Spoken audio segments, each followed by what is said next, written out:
Chapter 26. The boy stood in front of the door, looking very alert, and refused to come any closer to me. Although he was clearly swaying and unsteady standing there, he still stubbornly asked me who I was, why I wanted to save him, and what my purpose was. He seemed to be quite hostile to me.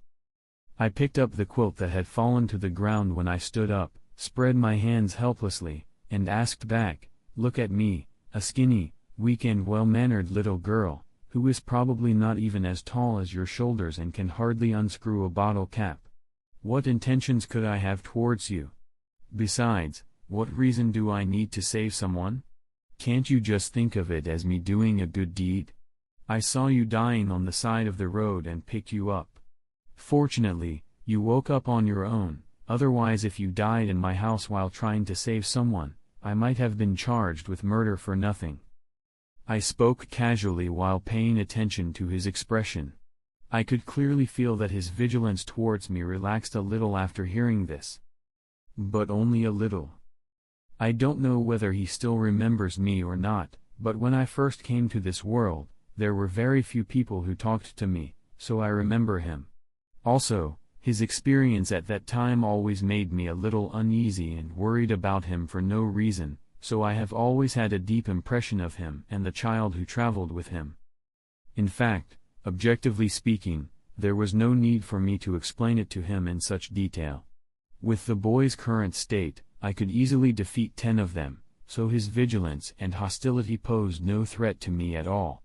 However, adhering to the principles of good communication and friendly communication, I spread out my hands and tried to make myself look harmless, and the words I said were half true and half false, and I couldn't even figure it out myself.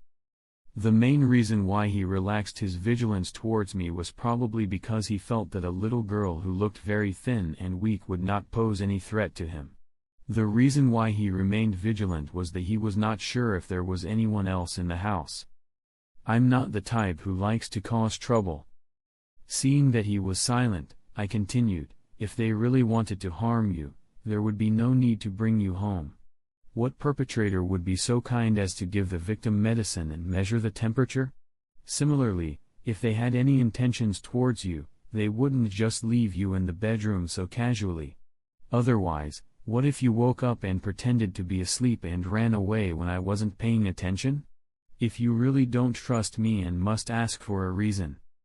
At this point, I paused, and suddenly grinned at him sweetly. "That should be because we have met before, although only once. I wonder if you still remember it." He looked at me in confusion. After a while, as if he suddenly remembered something, he tilted his head and asked, "You are the little girl in the mall at that time?" After a lot of threats and inducements from me, he reluctantly agreed to sit down and talk with me. I pushed the stuffed doll on the sofa away to leave an empty seat for him, then ran to the kitchen and poured a large bowl of steaming ginger sugar water. I drank a sip myself under his hesitant gaze, and swore to myself that if I poisoned him, I would be struck by lightning. Only then did I finally win his trust. This damn kid, why is he so vigilant? Holding a dog head pillow, I sat cross-legged in a corner of the sofa with my chin propped up, watching him drink up the bowl of sugar water in just a few gulps. After finishing it, he lowered his head in embarrassment and said he would go wash the dishes for me. "Don't take it so seriously. Just leave it there and brush it after breakfast tomorrow," I said. He nodded and put the bowl on the coffee table. "And then what? What happened to you? Why were you there alone? Why didn't you go home? Did you run away from home?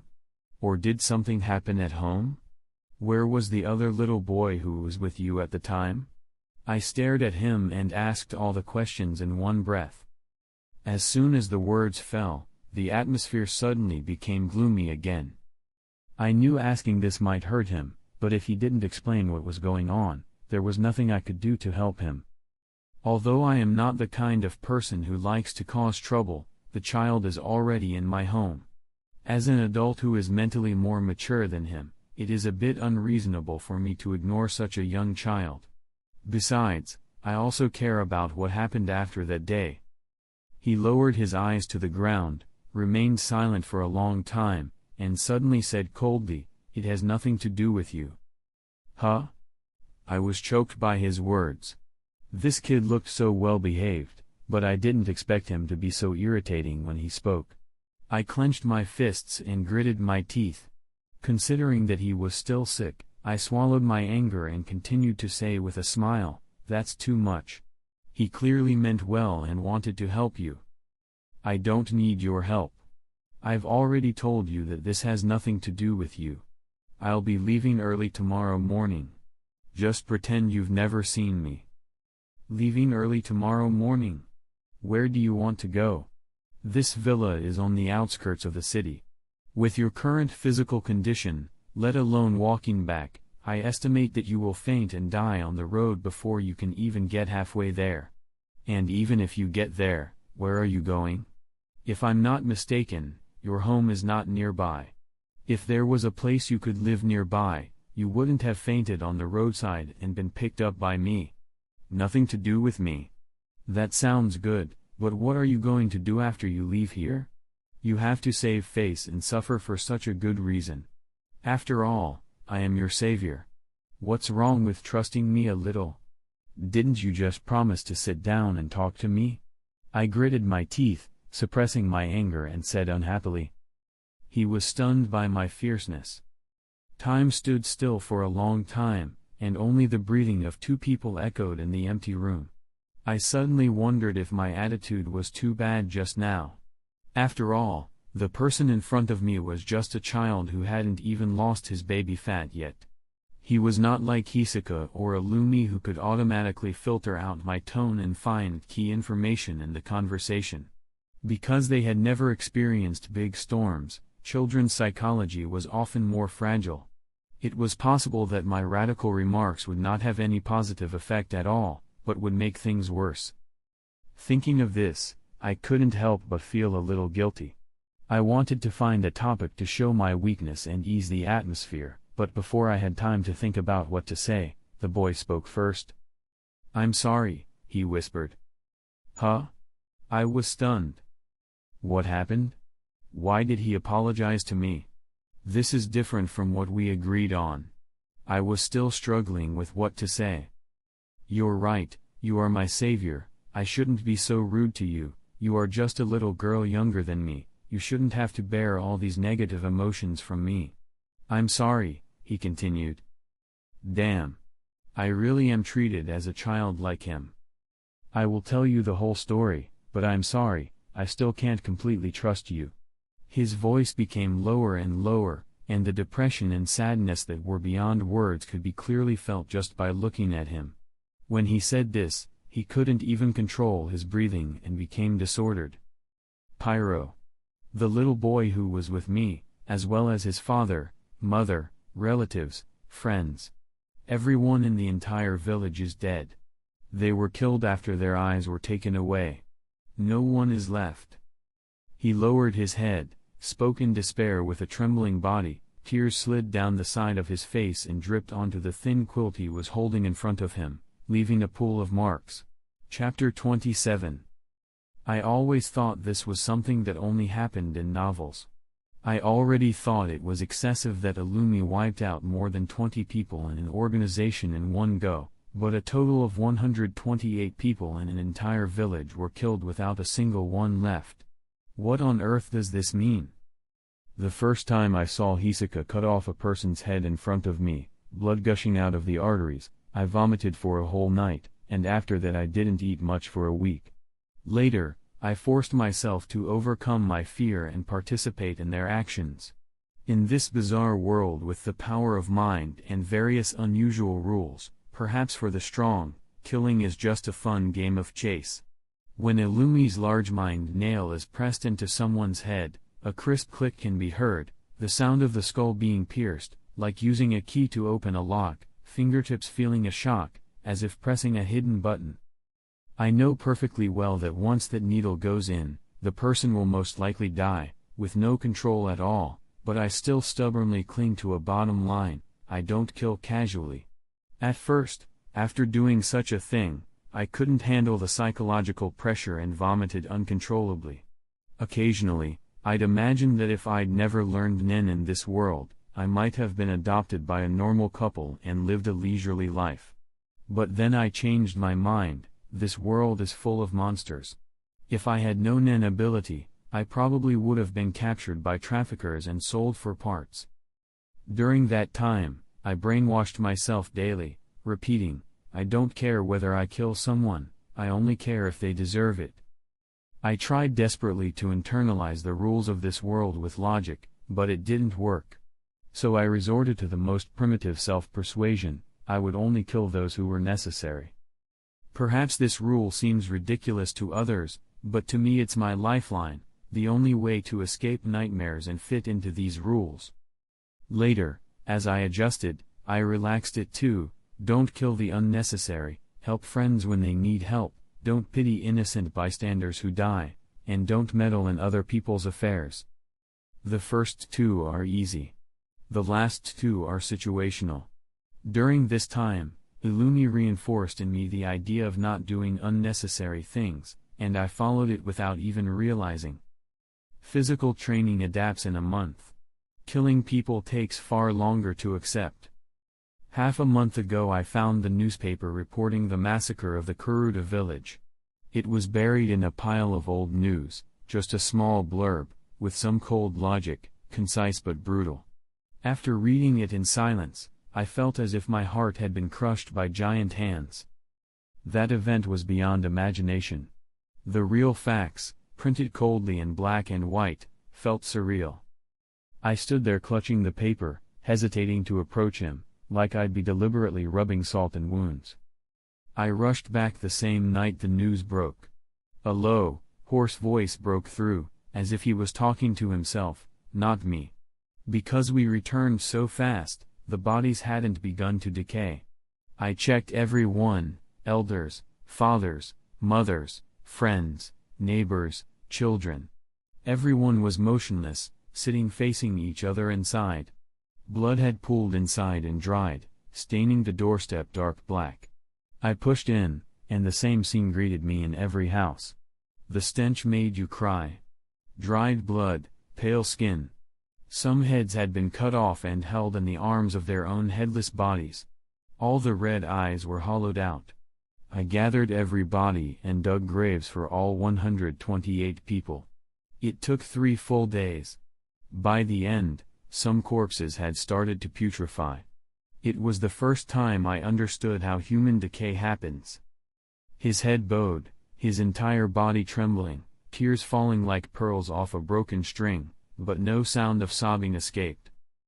Before leaving, Pyro told me, the reason we decided to go into the world is because we read the story of D. Hunter, right? We wanted that same adventure, to enjoy the outside world fully. So we agreed, when we return, you must answer me one question, are you happy? I want you to say yes from the bottom of your heart. I believed that on my return, I'd find a doctor to cure his eyes and share my adventures. I thought. The boy broke, entirely. He tried to wipe away tears but they kept falling. I thought our separation was just temporary. Until the last time. The last time I held Pyro's body, it was cold and limp, as light as cotton, bones gone. In that moment, I understood they were gone forever. He couldn't ask me that question anymore. No eyes left to look at me from empty sockets. I couldn't look him in the eyes and say I was happy. I couldn't even say I was sorry. He burst into tears, burying his head.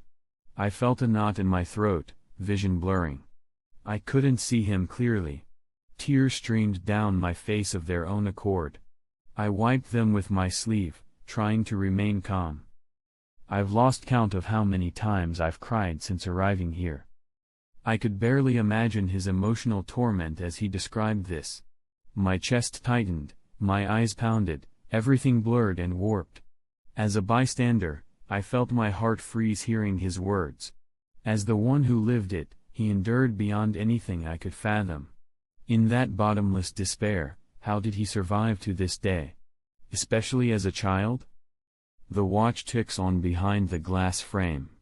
I rose, walked to him, and hugged him tightly. No words could comfort him now.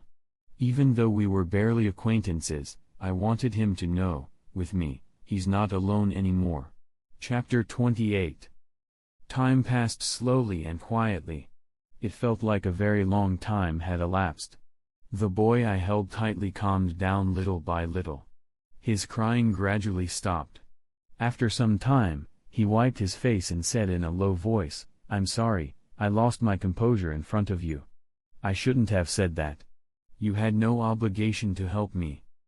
Even if I pretended to be strong, my red eyes, flushed cheeks, runny nose, and pale lips revealed that I had just cried bitterly and was on the verge of collapse. Facing a little girl who seemed unreliable, perhaps no matter how much I spoke or how much sadness I conveyed, it would be useless. In his eyes, I was neither an acquaintance nor a dependable adult. I was just an ordinary little girl, perhaps not even worthy of being a listener. I needed to think about what I should say, what I should do, how far I should go, the consequences, and whether it was necessary. I don't know if others would stand idly by when faced with a child in tears, but I couldn't. This time, I didn't need a reason. Because I knew my own feelings, I had to help him, even without reason. I asked him, "What are your plans next?"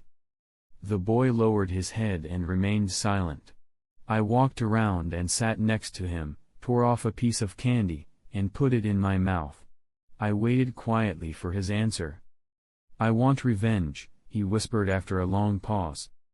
"Yeah." I nodded, organizing my thoughts. It was understandable, anyone in his place would feel the same. But such a heavy burden, all on this child's shoulders.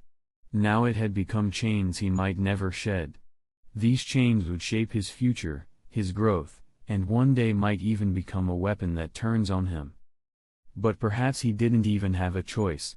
From the moment it happened, revenge became his only path. We're often forced into acceptance without preparation, because the future is unpredictable and we're not strong enough to change everything. I realized I had no right to persuade him to abandon revenge, nor was I obligated to assist. His tragedy was beyond horrifying, but to me, they were strangers. Yet I had decided to help him within my means. Call it sympathy. I wasn't the one who lived it, I couldn't fully empathize. I wanted to help, but had no obligation.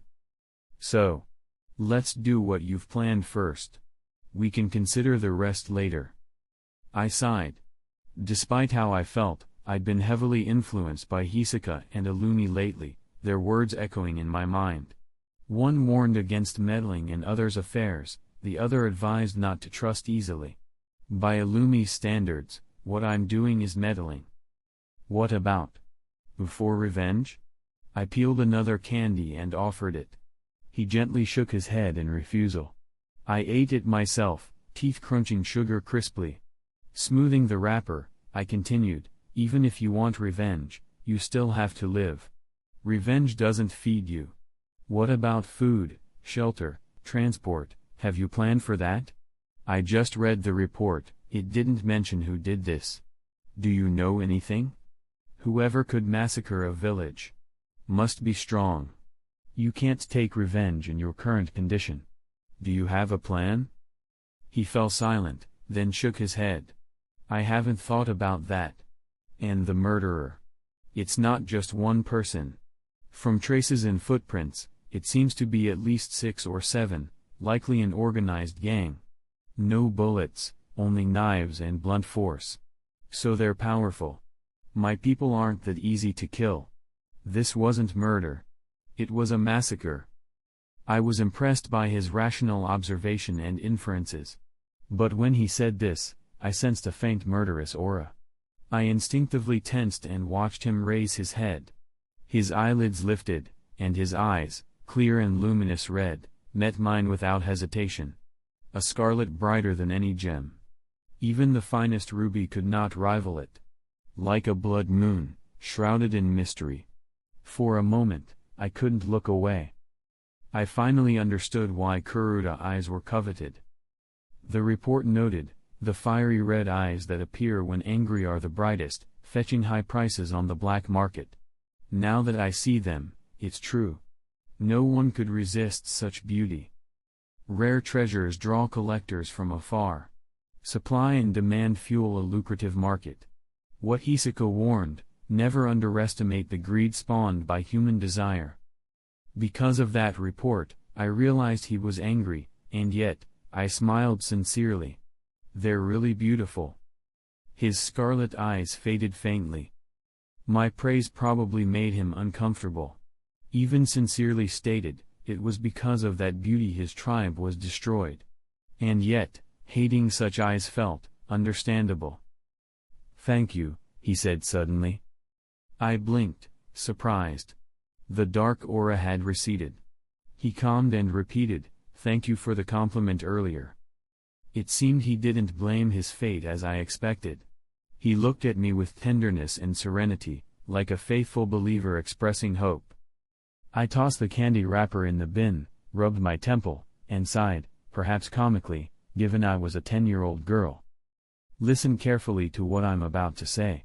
I stood up, perched on the coffee table so I could talk face to face.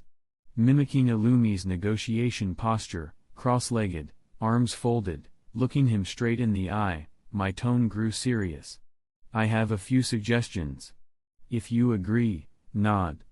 If not, tell me your thoughts." He frowned, confused. "Don't worry, I'm here to help." I patted his shoulder. "First, my identity is complicated. I can't tell you everything now.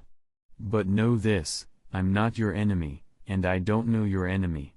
You can trust me on that. Second, about my credibility, you have privacy, so I can't share everything. But I guarantee 3 things. 1. I don't intend to harm you. 2. I am sincere about helping you. 3. If our interests ever conflict, I will never act against you behind your back, I'll let you know." The last promise was to avoid a betrayal like Hisako described, where a former ally becomes an enemy. It was both to earn trust and to protect him. Third, before you begin your revenge, I will support your daily life, food, shelter, warm clothes. I can't promise perfection, but you won't starve or freeze. Fourth, while you live here, I will help with intelligence gathering or anything you need, but I won't directly take part in your revenge. Fifth, as long as my own safety isn't endangered, all the above stands. 6. Whether you accept any of this is your freedom. But please think it over. I looked him squarely in the eyes. These were the conclusions I'd drawn. He was silent. After thinking, he asked, "Why are you willing to help me so much?" I relaxed and let out a soft sigh. Tilting my head playfully, I said, "Of course I'm not doing this for free. In return, from now on, you'll take on all housework and be responsible for playing with me, making me happy, and fulfilling my requests, as much as you can. Deal?" I looked at him expectantly, eyes sparkling, then added, "But don't worry, I won't ask anything too big, and I won't touch on any principles. Just a few silly requests from a 10-year-old. It'll be easy, right?" I rested my chin on my hands, blinking innocently at him. Chapter 29. Even after serious consideration, he finally nodded in agreement. It seemed he could be easily guided by me. In truth, my requests had no secret motive. First, he was overly cautious. If I didn't give him reasons, he wouldn't trust me, and even then, an unequal agreement would be hard to swallow. Second, I genuinely dislike housework. Taking him in meant I got a free babysitter. And frankly, the idea of a little girl with requests cast me in a harmless light. So I used the same ploy I once used on Hisako, spinning a sob story. I was a poor orphan who inherited a fortune but had no one to care for me, so I was staying with a friend, who might never return. Ridiculous, but he bought it, unquestioningly silent. I nodded in satisfaction. He was teachable, and questions would come when necessary. Maybe we were strangers before, but now we're partners living together. I'm glad you trust me. I smiled sweetly and offered my hand. I haven't introduced myself, my name is Amber. He hesitated, then reached out and shook it. Hello, my name is Kurapika. Kurapika, an unusual name, but who was I to judge? After a few quick pleasantries, I yawned and waved him toward bed, telling him to rest so he could take his medicine in the morning. He looked hesitant, so I asked what was wrong. Before sleeping. He blushed. Do you have clothes suitable for me? I blinked, looking down at his thin blanket, and realized I'd forgotten to provide clothes after washing his. Classic me, parenting fail.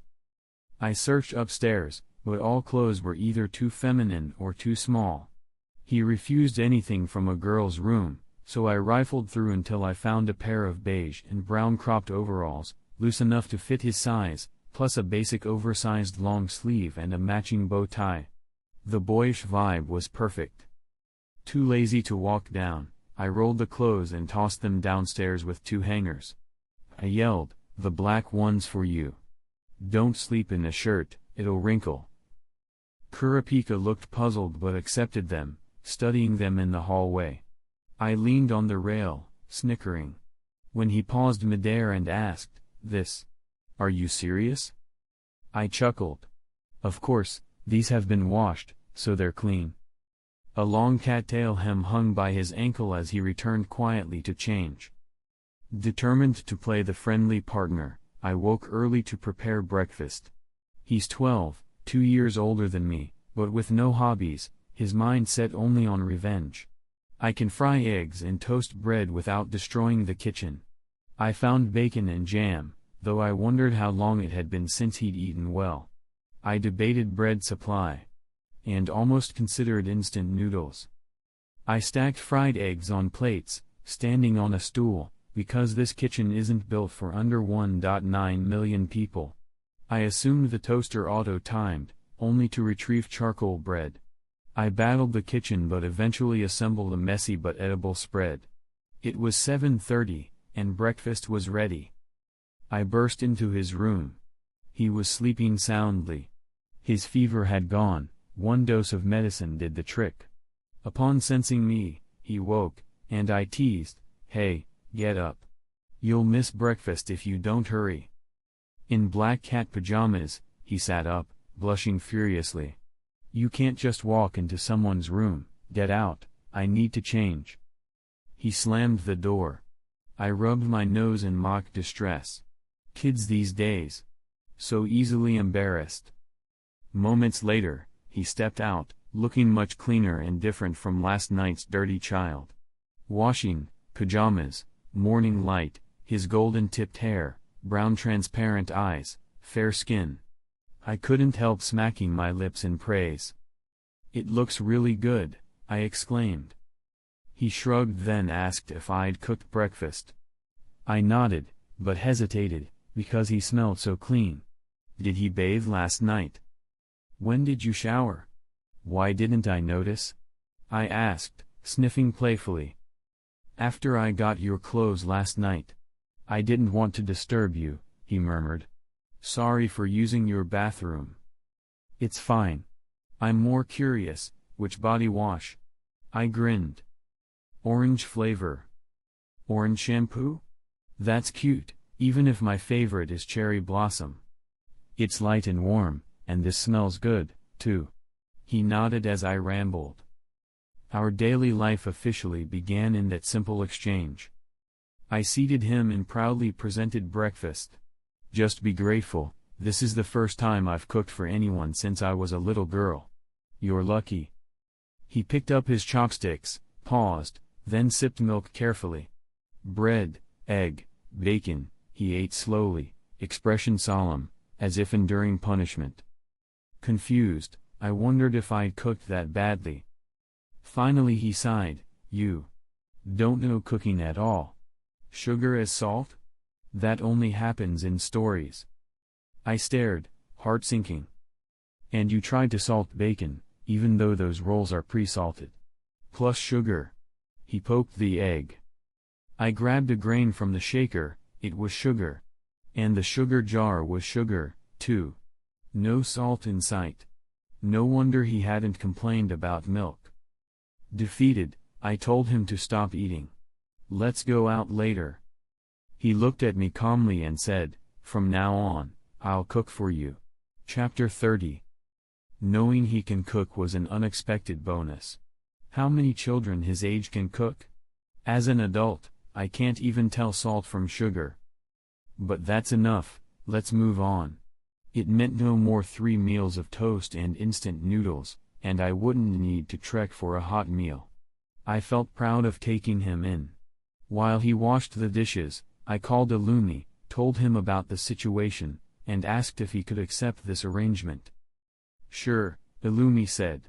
"I don't go back often. The key's with you, use the house as you wish. But Amber, be careful and stay safe." His flat voice crackled over the phone, sounding almost robotic. I thanked him sincerely and hurried back to Kurapika, who was wiping the table, adapting quickly to the role. "Hey, forget packing for now," I said. "The weather's perfect, too nice to stay indoors cleaning. Let's go shopping." "Shopping?" He paused. "Weren't you shopping yesterday?" "How did you know?" He pointed at crumpled shopping bags on the floor. "I saw them when I first met you yesterday." "Oh right, I'd forgotten." Grinning, I replied, "But I want to buy more. You agreed to my request yesterday to make me happy, don't back out already." He sighed, set aside the rag, and washed his hands. "You can go, but this place is far from the city. How will you get there?" I was planning to run. I started, then froze. I'm a psychically powered 10-year-old, it's too heavy to admit I'd run that far. That would expose my Nen abilities. "And yesterday," he continued, pausing over the sink. "How did you carry me from the city alone? You're small, it doesn't add up." "Hey, stop sizing me up. And yes, I can carry 10 of him, but that's not the point." I stalled, not wanting to lie, but it was necessary. He said, "Fine. We mentioned yesterday you wouldn't tell me everything, so you don't have to explain. Go ahead and shop. I won't refuse." I realized I had to come clean, just not about Nen. "Actually," I sighed. "I look weak, but I was trained harshly by a brave friend. Their training, running, combat, strength, left all these scars. I'm built for endurance.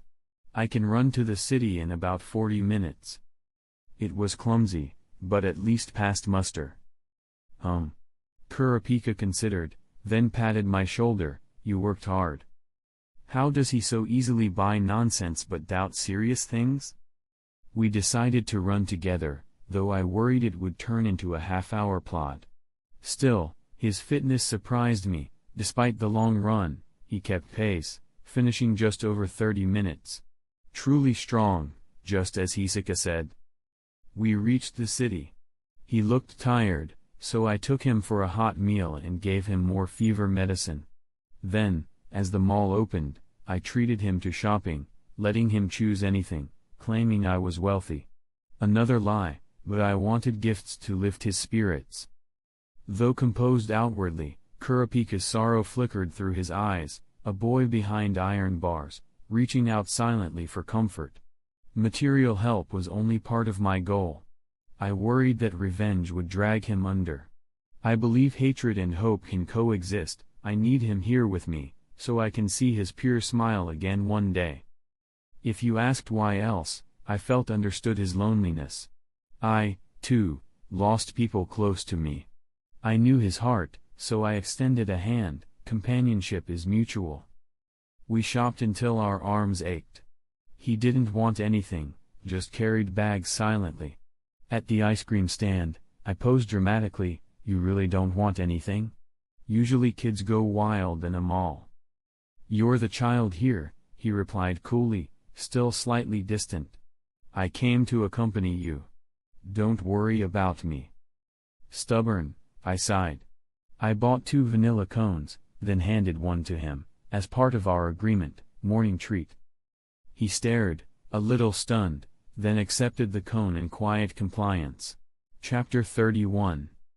As I expected, what child in this world can resist the delicious temptation of an ice cream cone? Even though he spoke hesitantly, His body was honest. He paused for a moment before joining me. It turns out that no matter how mature they seem, children are still children, easily bribed by a little treat. Indoor shopping malls have developed quite well in this world, perhaps because this city is relatively advanced. Almost anything you want can be bought here. I walked ahead, humming and dancing, and said to Kurapika, who was following me, "Actually, you don't have to be so reserved with me." "Why are you saying that all of a sudden?" he asked. "Because I feel like you're a bit restrained around me." I turned to walk backwards facing him. "Do you feel bad about spending money for me? But think about it, even renting a nanny, including food and lodging, would cost a lot every month, right? Since you've already agreed to help clean the house and even cook, it's only fair that I help you if you need something. But that's not even my point. My real point is, you don't have to be so serious with me, and you don't need to worry about owing me anything. I'll repay you in other ways. And besides, the money wasn't mine to begin with, you see, I still spend it with a clear conscience." I placed my hands behind my back, looked at him, and smiled. "Let me think about it." "Hey, be careful." He began to speak hesitantly, but before he could finish half the sentence, I tripped and fell backward amid his screams. "It hurts." I landed on the ground with a thud. Was this retribution for not watching where I was going? Luckily I was wearing that thin wrap for protection, otherwise, my coccyx might have been broken. I stood with my hands on my lower back, wincing, trying to see what I'd hit. As my eyes traveled upward, I saw a burly man about 2 meters tall standing before me. He was bare-chested and tattooed, with a large jade pendant hanging from his neck. His face, marred by a long scar, stared at me ferociously. This overwhelming aura of street toughness is not good. Kurapika rushed to my side, helping me up. He bowed and said, "I'm so sorry, she didn't mean to bump into you." The burly man frowned in silence. He didn't speak, just slowly raised a hand and pressed it onto my head. Under that enormous hand, I, a tiny figure, felt like an ant ready to be crushed. A little force, and my head might have exploded. The atmosphere grew tense. I was sweating, every nerve on edge. I was ready to strike if he laid a finger on me. Kurapika seemed just as prepared for a fight. I hated that everyone might see my supernatural power in public, but if he forced me. Yet the expected attack never came. The big man's hand softened and rubbed my head gently. I looked up in disbelief, and he spoke in the same harsh tone as before, "Are you okay? You didn't get hurt, did you?" Kurapika and I froze. It turns out you can't judge a person by appearance. After offering a heartfelt apology, Kurapika and I awkwardly backed away and slipped out of his sight. Once we found a secluded spot, I wiped sweat from my forehead and sighed in relief. Phew, I was really scared. I thought he was going to crush my skull. "I won't let that happen," Kurapika whispered suddenly. "Huh?" I brushed my sweat aside and pulled a small water bottle from my bag. "Why so serious all of a sudden?" "I was just joking. Don't underestimate me, I'm pretty strong. Or are you actually worried about my safety?" I sipped water and teased him with a smile. "Who would worry about you?" Kurapika denied, embarrassed. "I just made a promise to you. If you die, then everything we planned last night is for nothing." His answer made me feel a little deflated. I slowly screwed the cap back on, smiled bitterly, and said, "So you only want to save me for that promise?" "Amber." He hesitated, his tone softening. "I'm sorry, I didn't mean that, I just..." "Just what?" "I just feel embarrassed to admit I'm worried about you." "Oh, I thought a stubborn guy like you'd never admit that." I adopted Hisaka's sly tone and laughed playfully. "But don't worry, getting angry or something is just an act." After saying this with a grin, I grabbed my bag and dashed off. Kurapika stared for a moment before angrily chasing after me. Running in a mall isn't great, but I think I can be excused this once, right? I ran quite a distance before Kurapika caught up. I was laughing so hard I couldn't straighten my back. Seeing me joyous and unguarded, Kurapika couldn't help but smile, and he finally laughed. After that, the mood between us relaxed. At the bookstore, he chose a few books. At the clothing store, I dragged him in and picked out new outfits for him. After all, he's my child, so he needed proper clothes. Then I bought a few things for myself too. Besides books, he also asked for lots of fabric. I didn't note the exact measurements, but it was a lot. When I asked what he planned to do, he said he was going to make clothes. No way, this kid is 12, right? He can cook and tailor now. Do you have to be good at everything just to make me feel stupid for not being able to make breakfast? I complained silently, fighting back tears of frustration. We wandered outside all day. After dinner, loaded with purchases, Kurapika and I stood at the mall entrance, glances exchanged. Then, off we went, running again. After today's discussion, since we couldn't settle on a way to commute, and running was good exercise, we happily decided we'd run whenever we go out. The question is, how long before Kurapika catches up? Come to think of it, he doesn't seem to recognize mind reading? Even if he tried to hide it, the faint aura around the Nen user is distinct. Yet he didn't react to the mental threads I released, it seems he can't sense them. That lowers the risk of my wish being discovered, so maybe I can use my wish power if needed. Carrying heavy items, running wasn't as easy. It took us nearly an hour to run home. Upon arriving, Kurapika stood panting with hands on hips. I collapsed on the sofa, pretending to steady my breathing. After resting, we each showered and changed. Kurapika and I returned to the living room to start dividing the spoils. Most of what I bought yesterday were small odds and ends. I placed some decorations on the villa's empty shelves and put the rest in a bag to move upstairs later. Today's haul was more abundant: snacks, desserts, vegetables, seasonings, needles, thread, fabrics, laundry detergent, daily necessities, flower seeds, new clothes, shampoo, including a cola-scented one I discovered, new sheets for Kurapika, an assortment of books, and a game console. I chose the game console. It plugs into a TV to play games, though I don't fully understand how it works. These things didn't exist in my original world. Kurapika and I worked until midnight, arranging everything. I was so exhausted I could barely keep my eyes open. I said goodnight and went upstairs, hugging my teddy bear as I drifted off to sleep. Chapter 32. As luck would have it, the next morning, Kurapika came to wake me up for breakfast. Looking at the sandwiches, scrambled eggs, and warm milk on the table, I seriously suspected that this child had read the most appealing breakfast menu in my mind ahead of time. If I'm not mistaken, you like sweets and cold foods, but drinking cold milk first thing in the morning isn't good for your health, so I waited until it warmed up before waking you. He pulled out a chair, sat down earnestly, and picked up a sandwich. I sat down beside him, suspicious.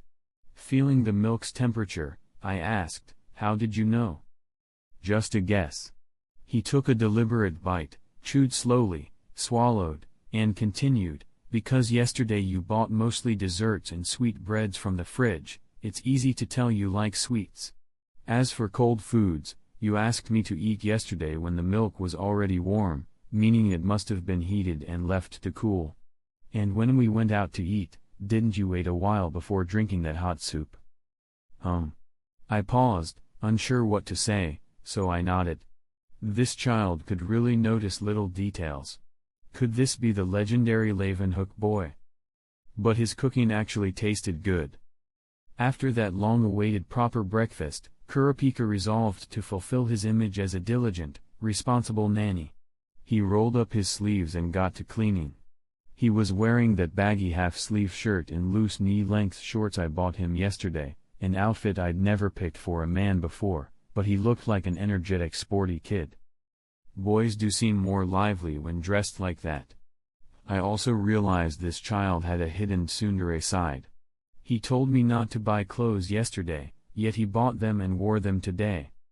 I sat comfortably on the sofa, watching Kurapika work, enjoying not having to lift a finger myself.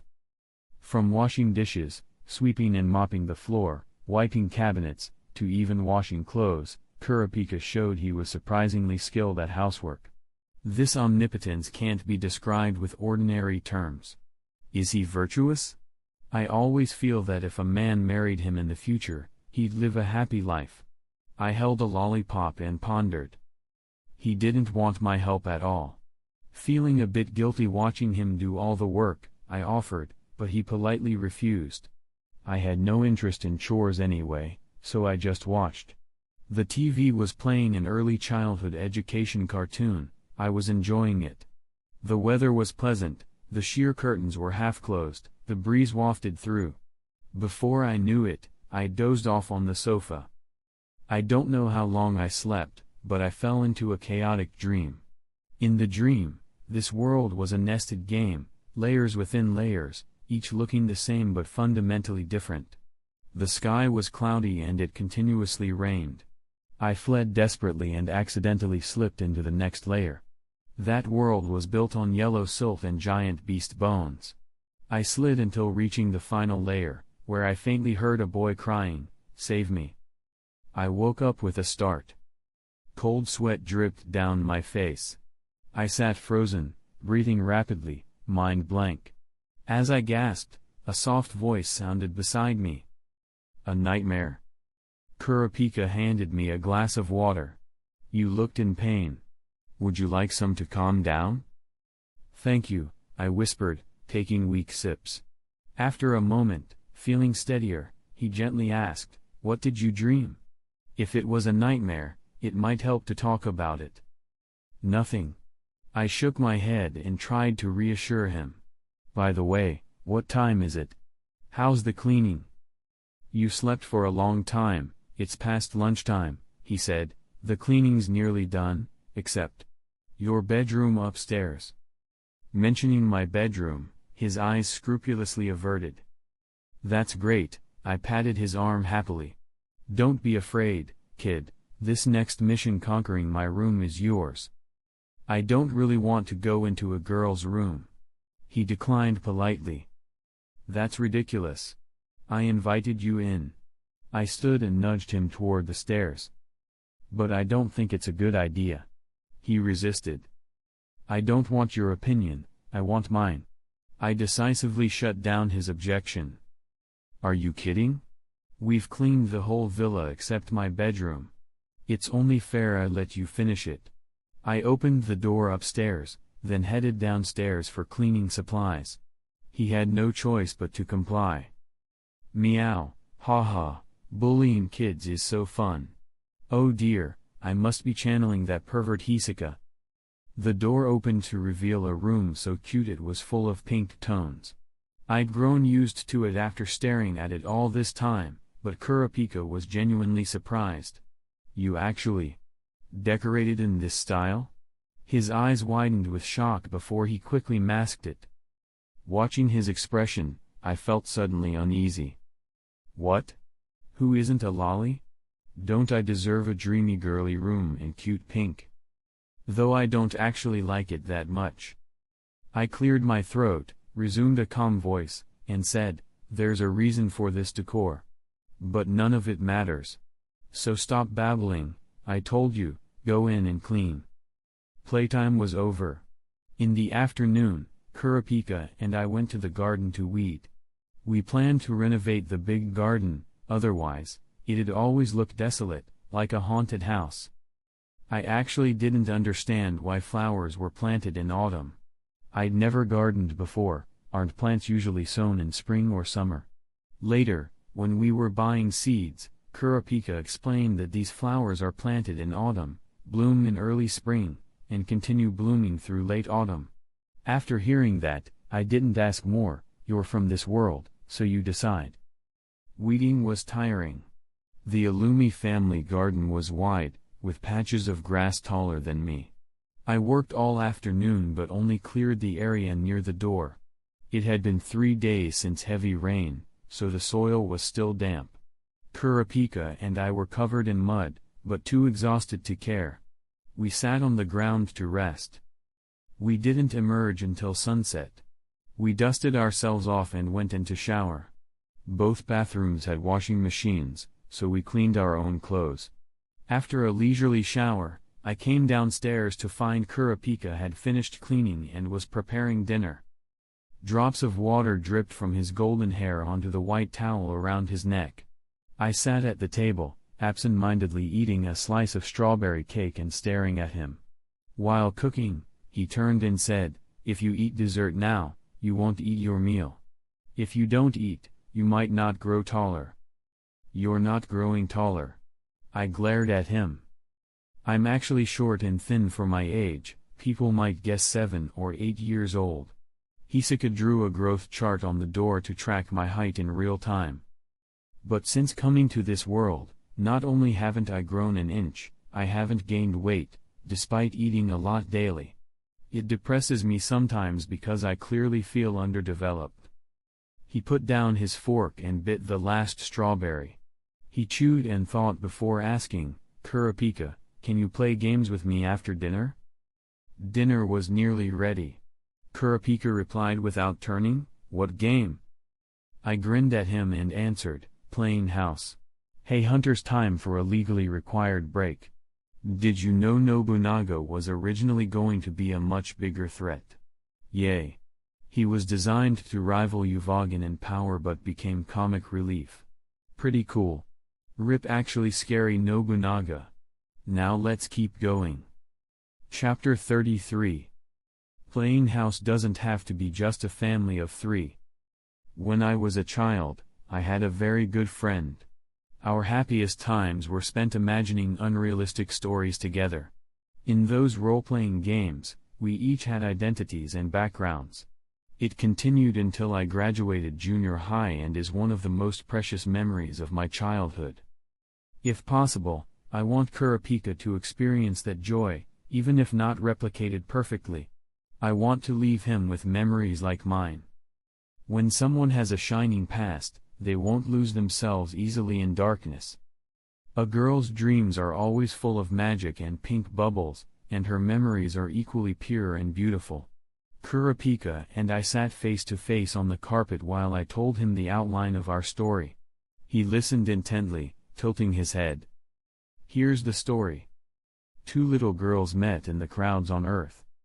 As if guided by fate, one was a grumpy cat princess, Mira, forced to land on Earth after her spacecraft broke. The other was a silly dog messenger, Kiki, who lived on Earth her whole life. 2 lives destined to intersect. It was a rainy night. The poor homeless kitten huddled on a park bench, her black fur soaked. Then a girl with an umbrella appeared and offered her help. Instead of a sweet meeting, the poor kitten was bitten.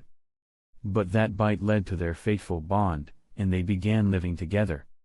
As an alien, Mira had magic, transforming, fighting, special skills. The silly messenger Kiki had a poor memory. She acted impulsively and cried easily.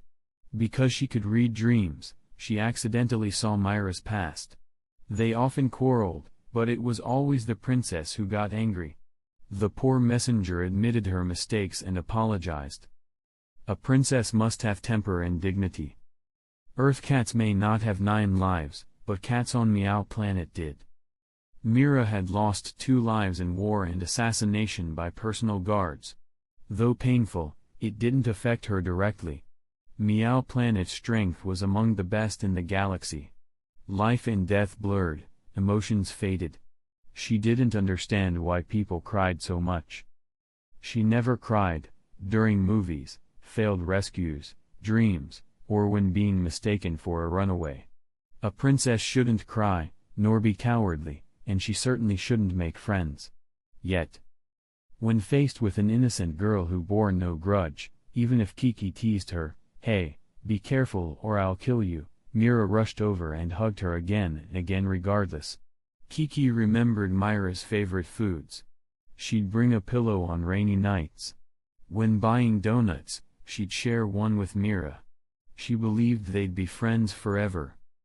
After peeking into her memories, Kiki should have known Mira had 7 lives left, but she still sacrificed her magic to save her.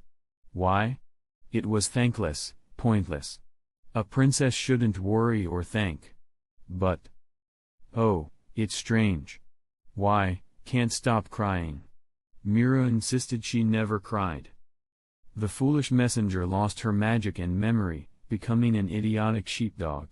She chewed the sofa daily until Mira healed her with her 900-year tale. They later conquered Yaoyu and Changqi and raised a little leopard. When it matured, they released it to the African grasslands and cared for it as it aged. They met a wealthy girl named Weiwei in Africa and adopted a snake from Medusa in another dimension. Later, while assisting Myra's invasion of Mars, a friend died. Finally, after they helped a girl named Al Xuen slay a dragon, their mission completed, they returned to Earth as humans and lived peaceful lives. Maybe after everything, that was the happiest ending. I made up the rest of the story. I smiled, though feeling low. I pursed my lips to seem cheerful. Because I can't go back there. Kurapika frowned, as if wanting to speak, but paused. He sighed softly and said, "It's a great story." I briefly doubted whether my nostalgia gave him fond memories. Ahem, simply put, I cleared my throat, regaining composure. Playing house is like role-playing. Each character's encounters create new stories.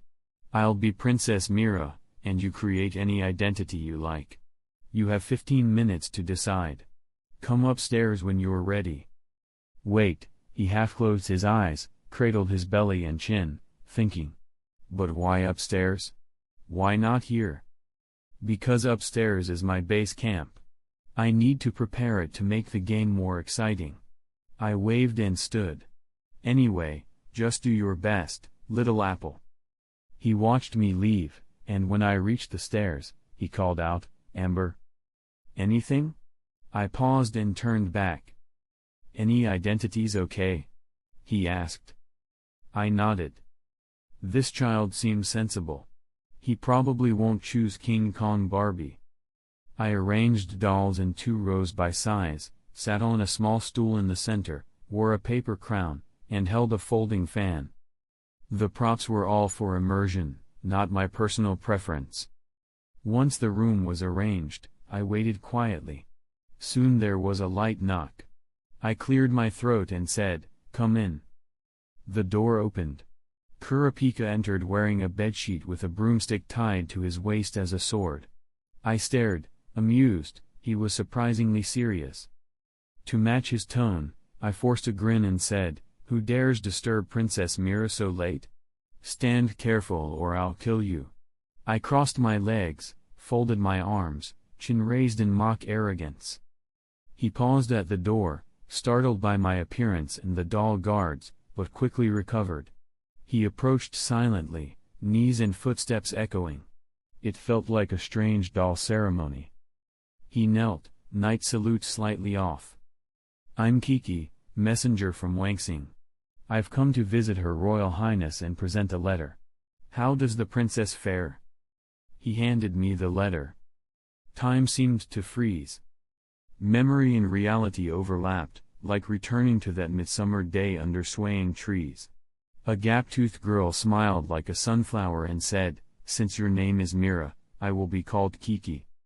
My nose tingled, tears flowed. I thought Princess Mira never cries. He looked up gently, teasing tone but tender eyes I'd never seen. "You're so nagging." I wiped tears and snatched the letter. I thought, and if you don't mind, I'd like to keep using Kiki's identity on behalf of your old friend. Though I don't know why you can't see her again. This story won't end so simply, right? People vanish from sight, but not from memory. I'll keep them in my heart, he said, smiling gently. "Idiot, your lines are all wrong, and your impersonation isn't convincing at all." I hit him on the head with my fan to hide emotion. I said we're friends, so why speak so formally? It hurts. And since I wasn't really part of it, I can't replicate it perfectly. He clutching his head, it really hurts. How strong are you? I don't want to play with you anymore, get out, I want to sleep. I shoved him out and slammed the door, leaning against it, panting. Really? You change so fast. He knocked again, sounding a little hurt. You brat, go to sleep. And if you mention my strength again, I'll kill you, I yelled through the wood. Silence followed. I slid down the door slowly. After a long moment, I heard a soft voice. I'm sorry. Kurapika's apology came through the door. Chapter 34. Kurapika's voice is very nice. There's always a sense of calmness in his tone, not like Illumi, who maintains the same flatness. Kurapika sounds like he's deliberately tempering his emotions, sighing quietly before speaking, always too composed for his age. His tone is low yet gentle, as if veiled in mist. The boy's voice, crispy yet tinged with youthful softness, is like drifting dry ice, light and cold, clear but blurred, like a flower bud unfurling, like a silk cocoon spinning, trembling, crisp and fine. I actually quite like hearing him speak, but that voice exposes his inner thoughts so directly. I picture a young boy carrying burdens, delicate wings weighed down by a heavy shell. I know he didn't intend that. When I first saw him in the supermarket, though we barely spoke, I felt his bright energy, innocent, pure, childlike. Now that beauty has been stained by reality like a smeared fresco, I feel his hesitation and confusion. I desperately want to reach out, for him to respond, so together we can crawl from this empty, dark place and escape the abyss. His hard defenses should be softened, and his sharpness met with gentleness. That's one of my favorite short lines when I'm crossing lines emotionally. I'm sorry, Kurapika said softly from outside the door. I won't forgive you. I paused, then lightened my tone, just kidding. Why are you apologizing? I heard him shift and sit against the opposite side of the door. As usual, Kurapika said, this may sound strange now, but... Before that, can you tell me again, why are you helping me? Didn't I tell you? We needed a nanny. I muttered, hugging my knees. The room was quiet, the door had thin sound insulation. Whatever one of us said, the other could hear. That's not the reason. I know. It's a lie. Because I'm kind. If that's your excuse, fine, but do you really expect me to believe such an obvious lie? But I don't know how to explain. That's okay. I'll wait. But I'm sleepy. You know I won't grow if I don't sleep at night. Then think it over quickly, so you can sleep early. I smiled at his attempt to stall. Tonight, he was determined. I shifted, propped my chin on my knees, reflected for a moment, then said, because I'm lonely. Kurapika remained quiet. I sighed softly, you asked, but I don't fully understand it myself. Sympathy? Because you're cute? All I know is that I'm alone in this world, no companions or family. I have 2 friends, but they're often busy. I can't always stay with them, and I can't initiate new friendships. They taught me not to trust easily. I knew they were right. It's sad, but necessary.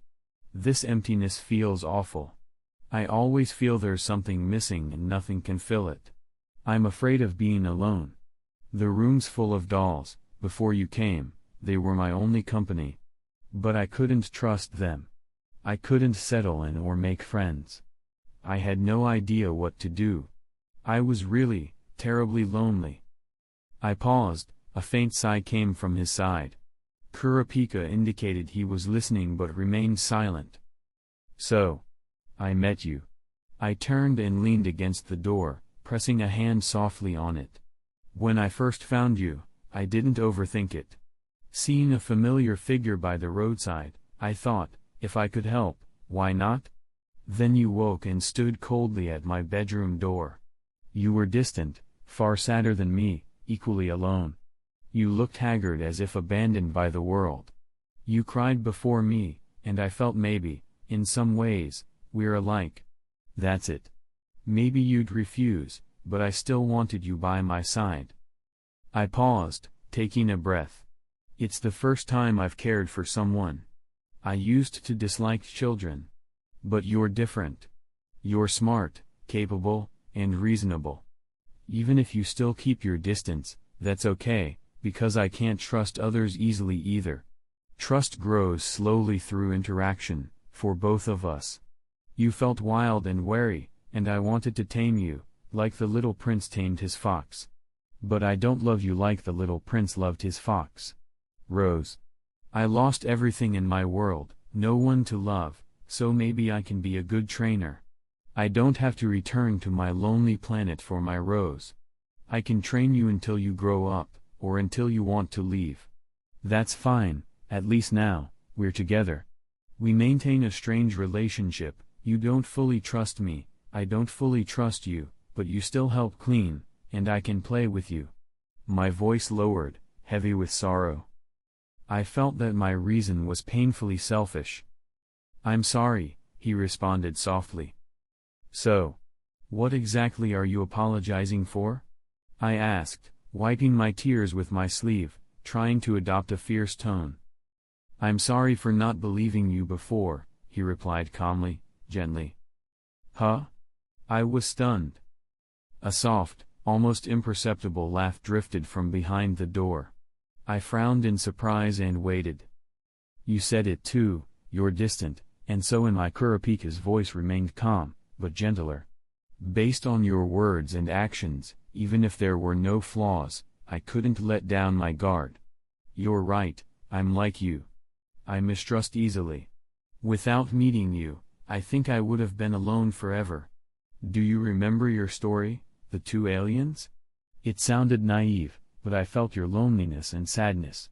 Maybe we are similar in some ways, though different. You have no resentment, only nostalgia. I realize that being so guarded isn't right. I'm sorry I never responded, even though you tried hard and made your feelings clear. Tears streamed down my face, yet gentle words caused a hesitant smile. I wiped my tears fiercely. Hey, you brat, I wanted to help you first, why did you leave me? He ended with a smile in his voice, because you're a good person. Even if it made me cry, I still protested, even if I didn't deserve the nice guy label. Wiping my tears, I rose, steadied my face and mood. Then I flung the door open. Kurapika, startled, tumbled in. After a surprised gasp, he propped himself up on one arm and looked up at me in confusion. In that case, I'll tell you another secret.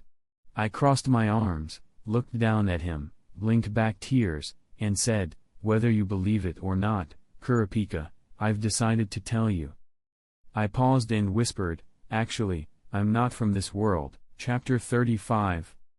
I've read plenty of time travel novels, and most time travelers hide their origins after arriving. I don't think that's necessary. Hiding everything is exhausting, and it makes you seem secretive or evasive. Aside from my telepathy, I plan to be honest. I'll tell him everything when he's ready. If I tell him now, there are two likely outcomes: he either believes me or thinks I'm a psychopath. He stared at me in shock for a long moment before managing, sorry, could you repeat that? I don't think I understand.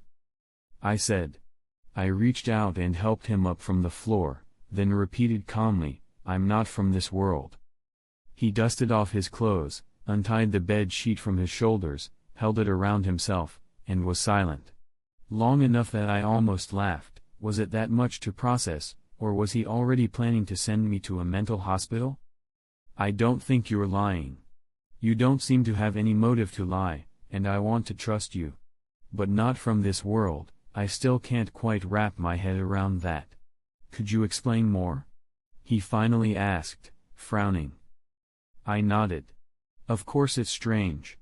If you'll listen, I'll give a basic explanation. I cocked my head and asked, do you want to hear it? Of course, he said softly, I'm all ears. We moved downstairs to the living room. I poured 2 tall glasses of sweet tea I'd made at dinner and sat cross-legged on the sofa, looking earnestly at Kurapika. Please listen carefully, and don't doubt what I'm saying, okay? Yeah, he replied seriously. Where do I even start? I supported my chin on my palm, thinking. Well, mentally I'm 18 years old. Technically, you should call me big sister. Huh? His eyes went wide and he leaned back, startled. What, you didn't believe me at first? I smiled. No. He shook his head quickly. It's just. This is a lot. I need time to digest it. Okay. I sipped tea, feeling the cool sweetness. In a nutshell, I'm from another world. I don't know why I came here. About 2 months ago, when I saw you in the mall, that was my first day here. Before that, I was a normal 18-year-old high school student. I woke up from a nap and ended up here. This body is new, meant to be mine here. I offered a wry smile. So in essence, I'm mentally 18 but physically 10. I left behind a family and friends. And I can't go back. Wait. That's a lot. He rubbed his forehead. So the story about your parents dying, it wasn't true?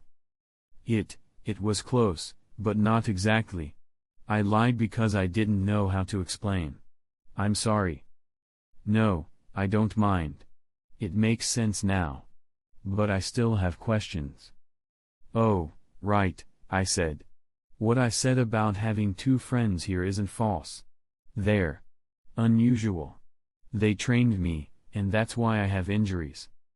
I rolled up my sleeve, exposing scars on my arm. Your friend is ruthless, he said stiffly. They broke me pretty badly, some bones. But don't worry. If I train you someday, I'll be 100 times gentler. And the results show. He eyed me with disbelief. Are you complaining about my strength? I asked. No, it's incredible you healed so fast. Broken bones take months. How are you so lively now? I explained. I broke an arm, then a leg, then several ribs. Illumi let me use my healing ability to recover, but it was painful. When I wished, my lottery draw was a 6 and I passed out for 3 days. It was the strongest result I've ever had, though I pretended otherwise. Because I'm not frail and they didn't want to permanently cripple me, I said. I deliberately kept silent about my wish fulfillment power, revealing that could break our fragile bond. If he came to rely on me for revenge or something, I'd face 2 terrible paths, either risk my life for him, or destroy what we have. So I won't mention it. He skillfully changed topics. Ember, what's your original world like? Is it different from this? Well, I answered, mostly similar, people with 2 eyes, 2 legs. Differences are in language, culture, history. The world feels like an RPG game. But I've only been here a short time. He crossed his arms, nodded, and said, I'm curious too. I lived in a secluded village and learned from books. But I really want to know about your world. Can you tell me more? His light brown eyes shone with curiosity, the first I'd seen in a while. Of course. I couldn't refuse. I launched into a 3-4 hour lecture, covering mass extinctions, modern society, historical evolution, humanity, politics, astronomy, geography. Kurapika soaked in every word, his enthusiasm unwavering. He even made us fresh fruit tea to keep going. Why wasn't he sleepy? He stayed alert and interested, even during political theory. How much does this child love learning? Was he genuinely absorbing every fact? I could barely keep my eyes open. Eventually I warned him that I'd fall off the sofa if I didn't get upstairs to sleep. Finally, he relented. He patted my shoulder, feigning concern. Yes, today's enough. Sleep well, we'll continue tomorrow. Bullshit. I forced myself to listen. If I'd had my way, I'd have been in bed hours ago. Who's continuing tomorrow? Not me. Too tired to say good night, I shot him a glare and trudged upstairs without a backward glance. Before sleeping, I remembered the letter Kurapika had given me. I grabbed it, turned on my bedside lamp, opened the envelope, and read words in pencil. "Thank you, Sheng-san." What? He spelled my name wrong? It's Sheng-san, not Shing-san. That one N makes it Hisan. Is he a disciple of Hisaka? I nearly felt moved. I slammed the letter onto my bedside table and thought angrily that tomorrow I must correct Kurapika's serious typo. Chapter 36. I slept until almost noon. When I woke, I was dazed, my body felt heavy and I had no sense of time. I sat on the bed for a few minutes before finally getting up to wash. After changing and heading downstairs, I found Kurapika quietly reading in the living room. He looked up, smiled gently, and said, "Oh, you're awake." I paused at the top of the stairs, glancing at him oddly, then checked the surroundings before continuing downstairs. "Breakfast is ready." He closed his book and continued, "I stayed up late last night, so I didn't wake you. Your food shouldn't be cold yet, go eat." That strange sense of discord.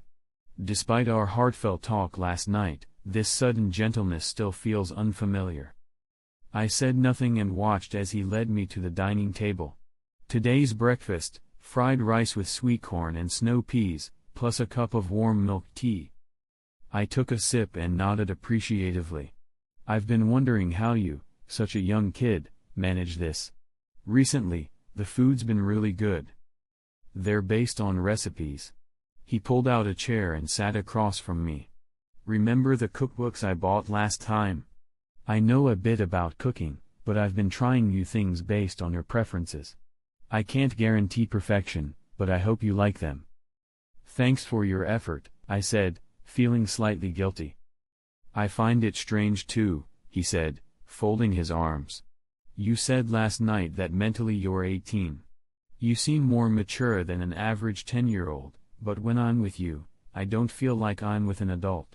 And for an 18-year-old not to be able to cook while a 12-year-old like me can, it's weird, right? Ugh, how do I deal with this kid? But maybe 18-year-olds in my world still hadn't learned cooking. Everyone's busy with school. Maybe."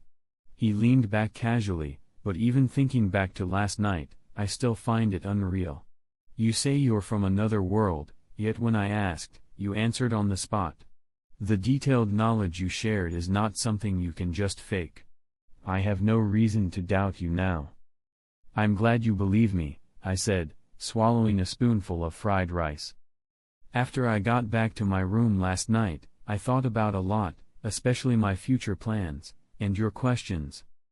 Then, is this kid ever sleepy?"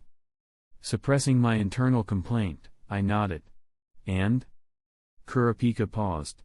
"In short, plans for the future, mine and yours." "Oh." I nodded. "And in detail?"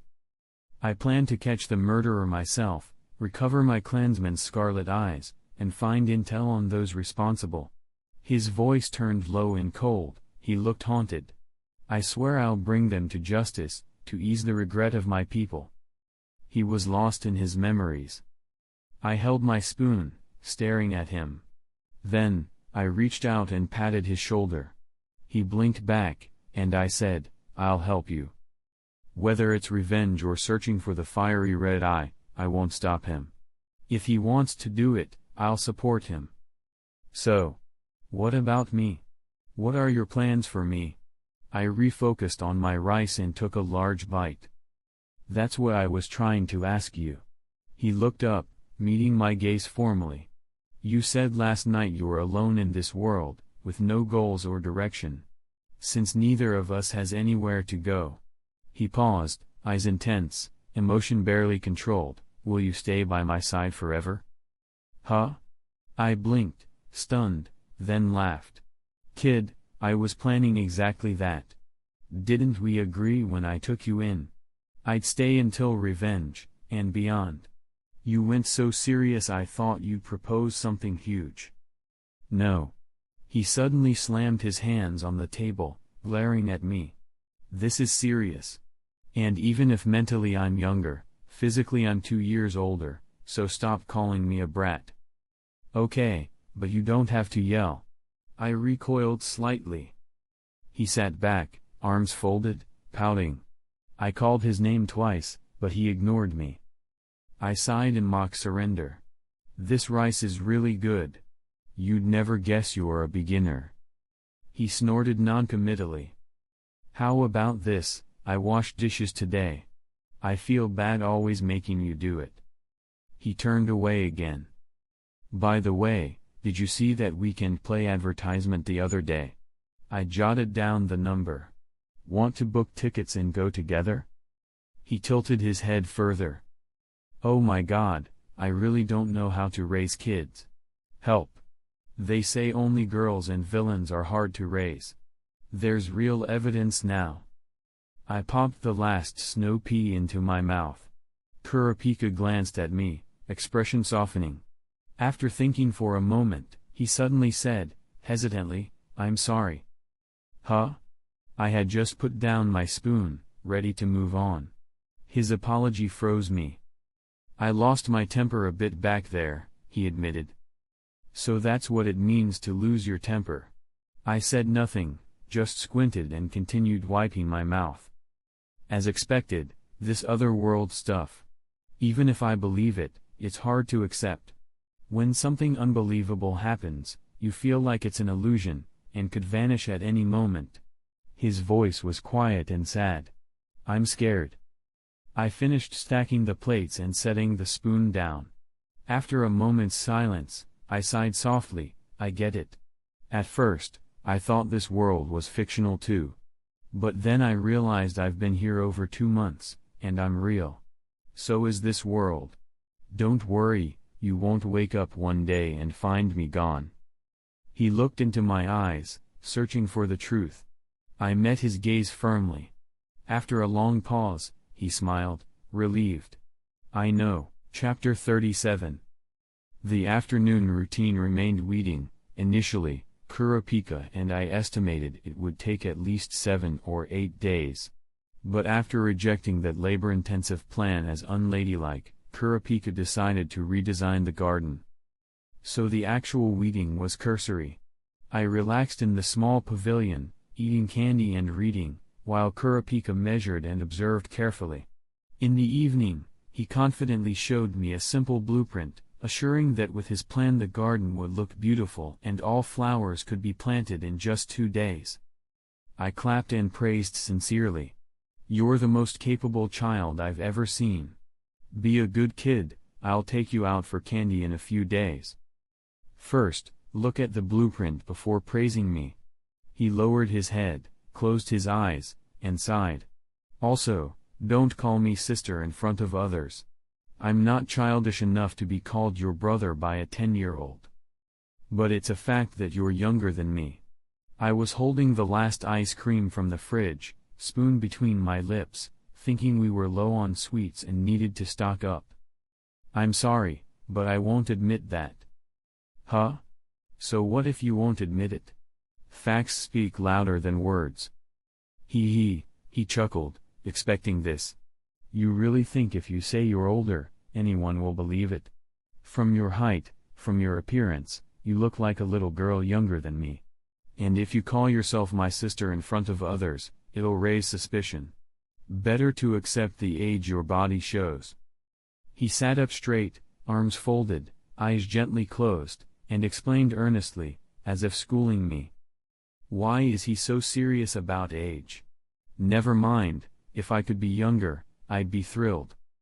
I replied casually, okay. I won't argue.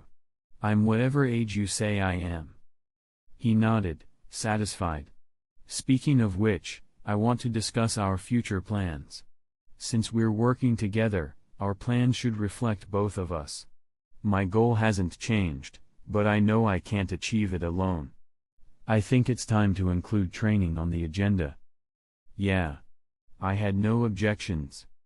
He continued, I don't yet have clues on how to gather information. But the most effective way I know is by taking the hunter exam. If you pass, you gain access to their powerful information network. Wait.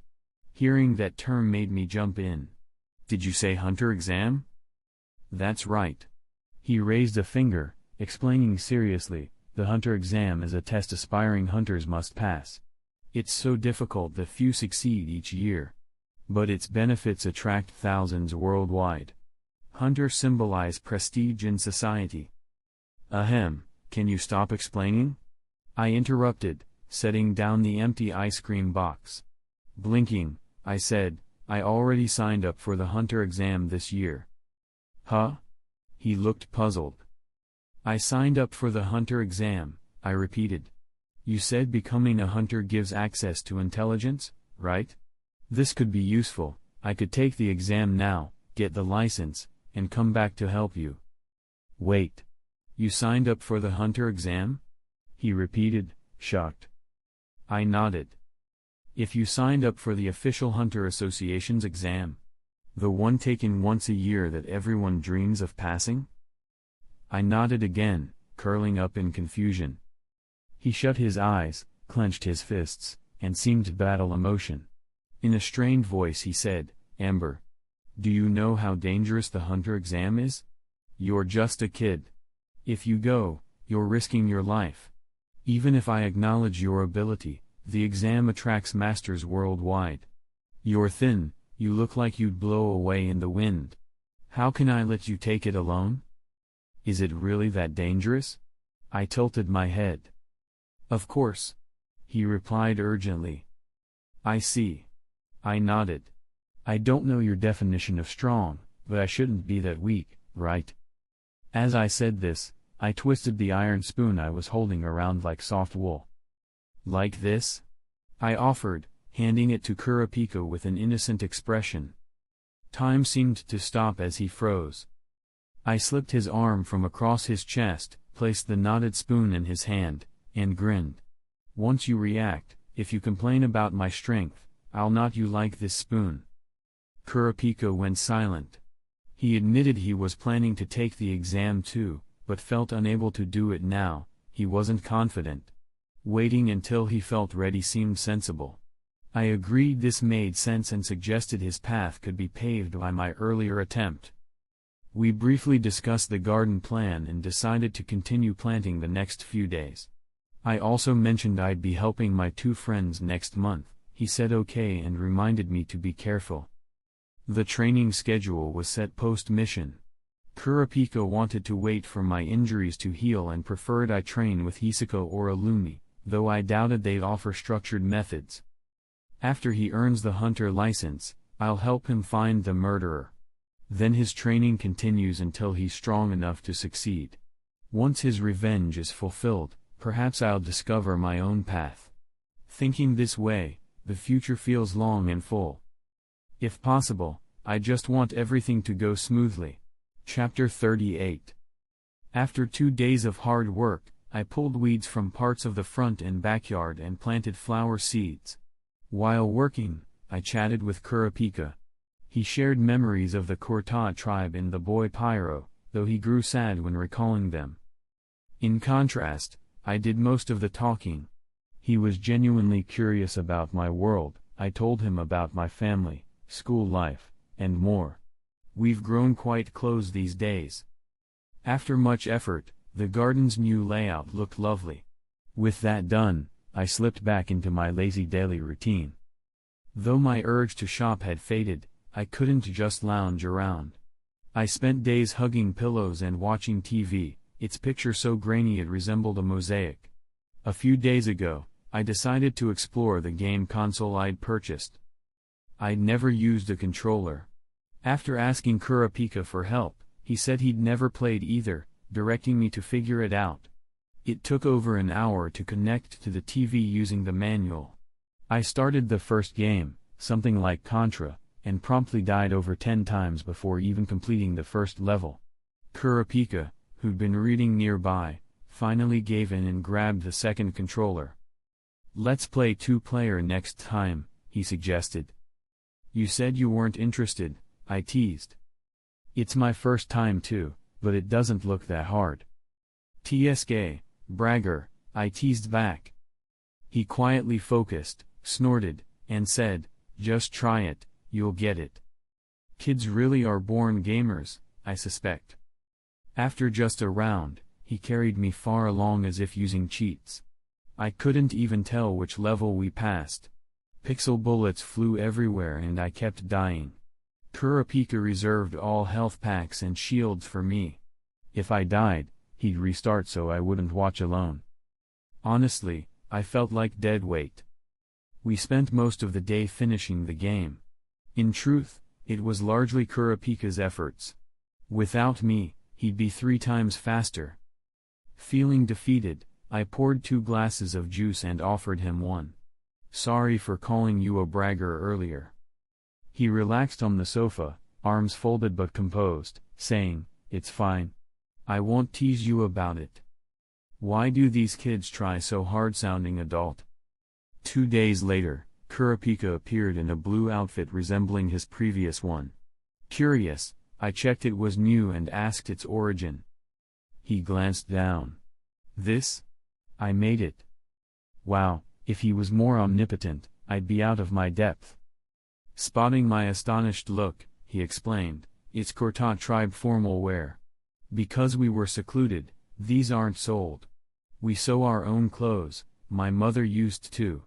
Thanks to what I learned, I replicated it from memory. But without a sewing machine, hand stitching isn't delicate." He tugged the hem with a rueful expression. "Honestly, that's impressive. Don't be so hard on yourself," I thought. That afternoon, a new neighbor moved into the adjacent empty villa. Ilumi's house is remote, an ideal spot for killers, inconvenient for decent neighbors. So a new tenant surprised me. With the garden cleared, the view improved. After days of moving vans, a stunning blonde appeared across the fence one afternoon. Golden waves fell to her waist, framing a delicate, mature face. Her light blue eyes were calm, like a serene lake. I was entranced. She smiled at me. Suddenly my heart fluttered with spring. I thought her voice would match her beauty, but it came out as a girlish male tone, more feminine than Hisaka's. The contrast stunned me speechless. "What's wrong? Did you hear me?" he called. "The supermarket 30 kilometers away has instant noodles on sale. Want to go?" My heart froze. The sudden topic, the frilly voice, it didn't match my image. "Can I ask, your gender?" I stammered. He sighed. "I'm a boy, obviously." I didn't expect a new neighbor to ask right away. "I know I look like a girl, but I thought you'd notice." He covered his face melodramatically. Utterly confused by his mixed signals, I asked, "Why do you think I'd know? Have we met before?" "No, never," he said, regaining composure. "I just wanted to say that." A sudden dread rose. I'd hoped for a normal neighbor, now I knew better. "Oh, right," he brightened, grabbing a large black bag. "Welcome gift. Take it, don't be shy." I hesitated, then retrieved it over the fence. It was a big bag of instant noodles. "I bought them all at that sale. Can't finish, so they're for you." "Then why couldn't you just bring them?" I muttered. What was this guy thinking? He chuckled. "I'm Udobia. What's your name?" I held the bag, reluctant. "My name is..." "Hey, Amber, dinner's ready." Kurapika called from the door before I could finish.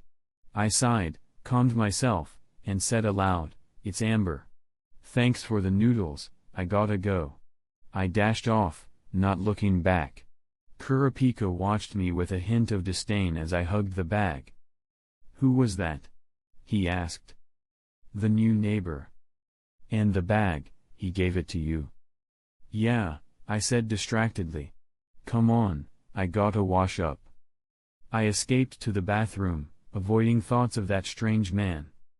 Scrubbing away soap, I silently begged, "Time travel is tough enough, now don't introduce me to someone weirder. I can only hope this neighbor is odd on the surface but decent inside." Chapter 39. While we were eating, Kurapika still asked about the neighbor. I thought we'd be living next to each other soon, so it was only a matter of time before Kurapika got to know him. I simply shared my feelings. He seems strange. Better not provoke him, I said, picking out fish bones with my chopsticks. But ignoring a new neighbor feels unfriendly and impolite. Should we invite him over for a meal? Otherwise, every time we go out, it might get awkward. Also, he gave us a huge bag of instant noodles. True, Kurapika nodded. Inviting him is the polite choice. But we know nothing about him, best to stay vigilant. Did you learn anything from your brief chat? No. Not really. I answered. Really nothing? Well, we exchanged names. His name's Udobia. And why would he gift us noodles? Like I said, a welcome present. Though Kurapika rarely cared about strangers, this time he seemed particularly curious. My mind drifted to the image of that man's smooth golden hair and charming smile. I blinked with the chopsticks still in hand, and sharply snapped them on the bowl. Kurapika jumped in surprise. He glanced at me, confused. I returned his look, conflicted. Kurapika. I grabbed his arm, hesitated, swallowed nervously, and asked, "Did you fall in love with him at first sight?" Kurapika choked on his food and started coughing violently. It's normal for a boy to feel his first crush. His reaction confirmed my suspicion. Though I'm fine with him being homosexual, the problem was that I, who had mistaken this guest for a sister, had misled him. I decided I needed to clarify right away. Better to cut this Gordian knot before seabed heartbreak. After Kurapika recovered, his face turned pink. What are you thinking all day? It's okay. Don't be embarrassed. I interrupted quickly. Having been there myself, I understand. I said it's not that. I tightened my grip on his arm and met his eyes. His voice caught when he opened his mouth. He looked so vulnerable, like me, swept up in unexpected longing. But I knew I had to clarify. I really don't want to dampen your feelings, but I need to explain. Actually, our new neighbor. He's a man. I looked away, voice weak and afraid to watch his reaction. Silence fell. Moments later, I heard laughter. I looked up, Kurapika, covering his mouth and chuckling softly. What are you laughing at? Did I stun you? I leaned forward to check his forehead. No. He shook his head, gently pushing my hand away. It's just funny, you said it so seriously. Besides, I already knew. You knew? Why didn't you say? I heard you talking just now. He rubbed his wrist, looking modest. Oh. You heard? So why ask so much? I rubbed my eyes, embarrassed. He didn't answer much, just placed a piece of fish in my bowl. I don't want it. I'm full. If you eat too little, you won't grow. Even for a 10-year-old, you're shorter than average, he insisted. Fish is rich in DHA, good for your brain. I'm a late bloomer. If I'm taller than you someday, don't complain. Okay, he said, placing another piece in my bowl. Why is this kid still treating me like the younger one? And why do I feel so mixed up? I'm clearly older mentally yet coddled like the younger sibling? I glumly picked up my chopsticks and ate the fish. So, shall we invite the neighbors? Kurapika prompted. I sighed, scraped my bowl into the sink, then poured 2 glasses of water, handing one to him. It's early. Why don't we go ask him tomorrow? If he's free, invite him for lunch or dinner. Good idea. He took his cup. But I worry about you going alone. We should go together after I pack. Okay, but he lives next door. Just intuition, Kurapika said as he began washing dishes. I cleaned up the table. That guy's not ordinary, Kurapika said softly. He gives off a hidden vibe. Be cautious. Gathering intel is one thing, getting reckless could bring trouble. Are you confident you can handle him? I used to be, I said, uncertainty creeping in. But now, not so much. As we finished, he dried his hands and looked at me. So, shall we go? The evening breeze was cold, it was nearly October. No streetlights lined the empty suburban street, and walking back felt a bit eerie. Thankfully, Kurapika was with me, so I walked on with courage. His villa was just 2 yards away and the small iron gate was unlocked. Kurapika and I entered together. Soft yellow light glowed from his window, curtains half drawn. I hesitated, then knocked. Before my hand landed, the door swung open. Eudobia stood there calmly. Ah, finally you're here, neighbor. Once again, a sudden and bizarre greeting. How did you know we were coming? I asked, perplexed. Not sure, he replied with a slight smile. Want to come in and sit? I just made instant noodles. I stammered, we were just, The nights here are eerie, he interrupted, staring off into the darkness. If someone wanted to kill someone in such darkness, as long as they disposed of the body properly, no one would find out. My blood went cold. His calm blue eyes flickered strangely in the dim light. I instinctively guided Kurapika back. What do you mean? I demanded. Oh, I was joking, he waved and placed a hand on his face in an exaggerated cute expression. I'm not murder, how could I kill someone? Don't take me seriously. Huh? I said flatly. What? Amber, your hairstyle is really cute. It matches your skirt, but it's cold now, especially at night. Maybe don't wear skirts. Particle conversations. No coherence. My mind reeled. Why every time I talk to this man I'm left speechless? A gentle voice called behind me. Kurapika politely interjected. Good evening. You are Mr. Eudobia, right? I'm Kurapika, next door with Amber-san. Sorry to disturb you so late. We came to ask if you're free tomorrow night? Would you want to join us for dinner? I nearly forgot to breathe. Of course, no problem. He clapped joyfully. I'll definitely come. Anything else? No, that's all. We'll head back now. Kurapika replied with a respectful smile. Thanks for inviting us. I finally exhaled when we left the yard.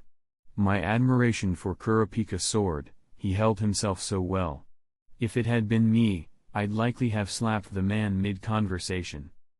You're really strong, I whispered. He didn't acknowledge the praise directly. Instead, he said, honestly, his thoughts jump around unpredictably. We must be quick to end any topic that unsettles us. That makes sense. I nodded. But what about dinner tomorrow? He's weird. I fear he'll influence me, and worse, I might spill our secrets. Kurapika paused, hand on chin. We'll take it step by step. Chapter 40.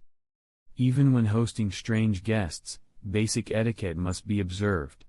I spent the entire morning shopping for groceries and tidying up. In the afternoon, I started preparing for dinner. Although Kurapika would do the cooking, I diligently helped by chopping meat, peeling potatoes, and boiling water, tasks I could handle. The stove is a bit high for me, but it works fine for Kurapika, so no stool needed. Our small rectangular dining table was laden with dishes, and I decorated it with flowers and candles. It looked like a lavish banquet. I couldn't name many dishes, but Kurapika assured me they followed a recipe. Presentation-wise, it was impressive. Having tasted his cooking before, I trusted it would be delicious. Kurapika and I sat in the living room, silently waiting for the door knock. Both of us looked anxious and not very confident about greeting the new neighbor. Seconds ticked by. I sighed and suggested, want to watch TV while we wait? Hi. Just then, a greeting arrived, timing perfect. The new neighbor descended the stairs carrying a plate of steaming pizza. I didn't expect Amber's room to be so girly, he commented familiarly, like an old friend. Question mark. Resisting a swear, I stared. Why are you in my room? How did you get in? Don't be so alarmed, he said, raising his free hand in surrender and wearing a sheepish grin. I brought pizza. Why did you come in through the upstairs window? The front door was locked. I saw the balcony window open and climbed in. He looked innocent. Seriously? Climb in through a second-floor window? He continued, and why not knock? Because I was curious about your room. You can't just barge into a girl's room. Think you're a burglar? I gritted my teeth, restraining myself. He calmly explained, last night, only 2 rooms had their lights on. Kurapika was reading downstairs without curtains. I guessed your room was the one lit upstairs. He placed the pizza on the table and added, and I brought slippers, so no dirty footprints. He wore white socks and slippers, clearly premeditated. You pervert. I muttered, hand clenched. Silently, Kurapika pressed my shoulder and tried to calm me. I sighed. Kurapika took charge, thanks for coming as promised. Next time, please use the front door, it's more polite. Understood, he replied with a nod. Finally, introductions ended. Kurapika guided everyone to the dining table, placed the pizza down, and dinner began. I chose to remain silent and let the 2 men talk. This new neighbor exhausts me, I thought. What a feast, Eudobia exclaimed with delight. Did you 2 make all this? Yes. Kurapika replied humbly. They're simple dishes, but I hope you like them. Please, just call me Eudobia. He set a casual tone. By the way, is it only the 2 of you living here? Yes, I confirmed. Wow, such a big villa. All villas here are the same layout. I grumbled. He smiled and reached for a chunk of beef, eating casually like at home. I joined in, listening politely. Is Kurapika a girl? No, I replied. He's easy to mistake for one, so cute, Eudobia teased. Mr. Eudobia, you know best, Kurapika offered. I clutched my drink, feeling the conversation had drifted into weird territory. This is how fake adults socialize? Eudobia leaned in, tilting his chin, since the 2 of you aren't siblings. Could you be a couple? I choked on my drink, gasping. Kurapika sat stunned too, speechless. Seriously? We're 10. Marriage age isn't even near. I managed to spit out, shattering my fork in anger. Oh, sorry. He raised his hand solemnly. I misjudged by appearance. Your judgment needs work. Kurapika groaned, massaging his forehead. So, you 2 are engaged? Must you keep saying fiancé/husband? I grabbed a cup to calm down, nearly smashing it when I'd heard engaged. Did I offend you? Eudobia asked innocently. Of course not, I said angrily. Eudobia laughed softly. So what are you 2 to each other? Kurapika pondered, frowning. I looked to him for help, but he was thinking seriously, answering faster than me. I gave up and responded stiffly, we're just ordinary friends.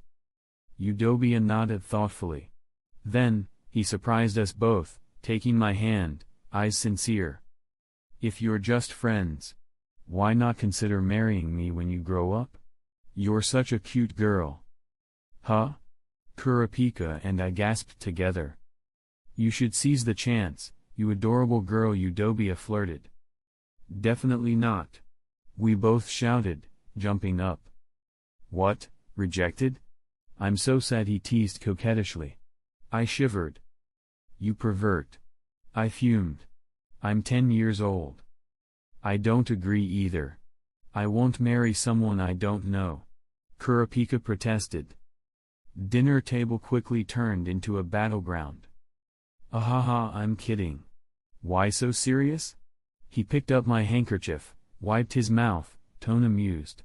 This was quite the dinner. I'll be off now, see you next time. He stood abruptly. I snapped, was this the end? We'd invited him to build friendship and gather intel, but now it's awkward. Kurapika stood firm, arms folded, serious expression, like he'd drawn a line. When I hesitated, Eudobia glanced back, made a peace sign and winked. If one day Amber realizes. You're welcome anytime. My door's always open. Which made me feel foolishly honored. Despite myself. Kurapika scowled. That was shameless, vying for a 10-year-old girl. Eudobia just smiled and calmly approached Kurapika, pressing a hand on his shoulder. Leaning in, he whispered. Since she means so much to you, protect her well. His grip tightened briefly, then he patted Kurapika's shoulder lightly and slipped on his slippers as he departed. As he paused at the door, he turned and offered one last piece of advice. Beware of wild beasts lurking in the dark at night. Chapter 41 Doesn't exist. So, Chapter 42 It seemed like I had a very long dream, but also very short.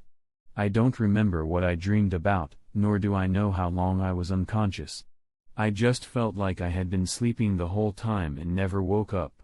I also felt like I had just had a sweet nap and now it was time to get up.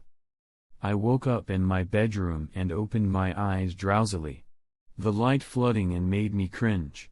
I wanted to raise my arms to shield my eyes, but my body felt weak and unresponsive.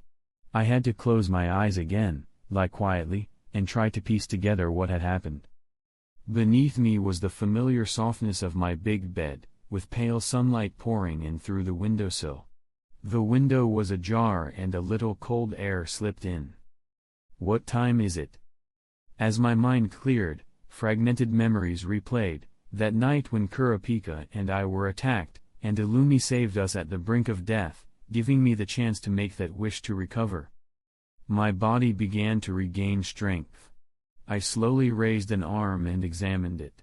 Thankfully, I could move it without pain. The scars from training had vanished, my skin smooth. I touched my neck, no sign of injury. I cleared my throat and tested my vocal cords. If I hadn't made that wish, I'd likely be dead. Feeling steadier, I sat up slowly, breathing against the pillow. After waking from a long coma, it always took my body a moment. I glanced out the window, bare branches framed the view, birds flitted under the blue and white sky. Amber. A soft voice came from the door. Startled, I turned. Kurapika stood there, holding a clear glass vase with a small cluster of yellow flowers. I smiled. Long time no see, Kurapika. You're awake. You're finally awake, he murmured, moving toward me with cautious steps as if afraid I'd shatter. Seeing his care, I couldn't help smiling. Sounds like I slept a long time. 3 months. He placed the vase on the bedside and gently sat at the bed's edge, voice trembling. I waited 3 whole months. You lay here quietly, silently, like the dolls in this room. Your body was cold, only your breathing and heartbeat remained. I nearly lost you. I thought I was going to lose the most important person in my life again. I'm sorry. His pained expression made my chest ache. I opened my mouth to reassure him, but could only apologize. His eyes brimmed with endless sorrow. It washed over me like a silent wave.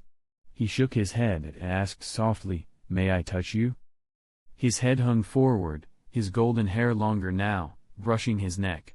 He looked haggard. I reached out and gently rubbed his hair. Of course, I'm not as fragile as you worry. Without warning, he moved into my arms, hugging me tightly. His soft hair brushed my face and neck, warm breaths reached me. I tensed briefly, then relaxed in the quiet, his embrace unbreaking. I placed my hand on his back. I'm sorry. I failed to protect you. A sharp guilt stabbed me. These 3 months felt like 3 years. His tears dampened me as he leaned in. He tried to stifle them, but his body shook. I watched you get hurt that night and couldn't do anything. Even to the end, I couldn't save you or protect anyone. If you left me, I don't know what I would have done. He choked up but pulled himself together. The first time I held you. You felt so light in my arms, I thought you were going to dissolve into moonlight or white frost and vanish by morning. I'm sorry. Again, I whispered, knowing words meant little now. Had I been stronger, more cautious, more aware, I could have prevented this. Used my ability to escape. Prevented him from suffering. But I failed. Suddenly, Kurapika released me. Bleary, I let him go. He sat back, wiping his tears, but then he stopped crying, calmer than I'd expected. He said nothing. He just took my hand, cradling it gently, as if it were fragile porcelain. I'm awake now, but still weak. You don't have to be so careful, I'm not a doll. My voice was low. A cool breeze slipped in through the open window. The air tasted of frost. Kurapika didn't say a word. He looked down, tracing the lines of my palm softly. 3 months in a coma, I still couldn't believe it. I wondered what had happened in my absence, how he'd endured it. I received a call from your friend. He spoke quietly after a long moment. The night you fell, I didn't know who it was. The caller said you were fine, just unconscious, and asked me to protect you. He said, no matter what changes happen to your body, I mustn't panic or tell others. Keep silent and do what's needed. If people found out you weren't dead, you'd be at risk again. A phone call? He nodded. He knew all about your condition, the injuries, the coma, your waking state. He explained how to care for you. When you slipped into a coma, your vital signs nearly vanished, only breath and heartbeat remained. I checked on you every day, every hour, every minute. I needed reassurance. But I was scared. What if I looked away for a moment, and you were gone? I couldn't bear to think about that, so I watched over you. I did nothing else but watch. It must have been so hard. Carrying that burden. He cut in, voice colder, do you think I cared about taking care of you? His tone sharpened. As long as you're alive, whether 3 months or 3 years, I don't mind. The hardship means nothing compared to losing you. What matters is... He lifted his head, eyes locking onto mine with an intensity I'd never seen, like a leopard sizing up its prey. What matters is, how many things are you hiding from me? An oppressive weight pressed down on me. I caught my breath. Chapter 43 Autumn also has its hymns, the rustling of leaves swept by the wind, the clear and distant blue sky, and the earth repainted in rich gold and crimson, full of indescribable charm. The lush green leaves on the trees gradually turned as the northern chill arrived, becoming brittle and delicate, their veins etched in detail. Each fallen leaf was like a unique work of art, scattered across the paths of the autumn wind. In autumn, as you jump and crunch across fallen leaves, your heart becomes calm and open. You wait quietly for the weeds in the yard to yellow and the wildflowers to wither, until all these lovely sights are blanketed by the first snow of winter and tucked into a sweet dream. Unfortunately, I missed the first autumn since arriving in this world. This city, which gets little rain in the summer, sees frequent snowfall in winter. Kurapika was bundled in a thick cotton coat, scarf, and gloves, sweeping snow in the yard. White puffs of breath rose and dissipated before him. I sat on the doorstep, resting my chin on my hands, dazedly watching him. An eagle flapped toward me from the sky, its strong wings feathered in brown and white. I stretched out my arm, and its talons gripped me firmly. It nodded slightly and offered a bunch of blue flowers from its beak. Here again? Kurapika, broom in hand, looked back with a slight smile. Yeah. I nodded, took the bouquet, set it in my lap, and gently stroked the eagle's back. It stood still, calmly waiting, and then, once I withdrew my hand, it launched skyward again, flapping powerfully in the direction it came from. "Such dedication," Kurapika remarked. "But you shouldn't sit out there too long, you'll catch a cold. You wouldn't let me help shovel snow. You just woke up a few days ago. Rest first. We'll talk about it later. The weather's good today. Think of this as me soaking up some sun." I smiled at him.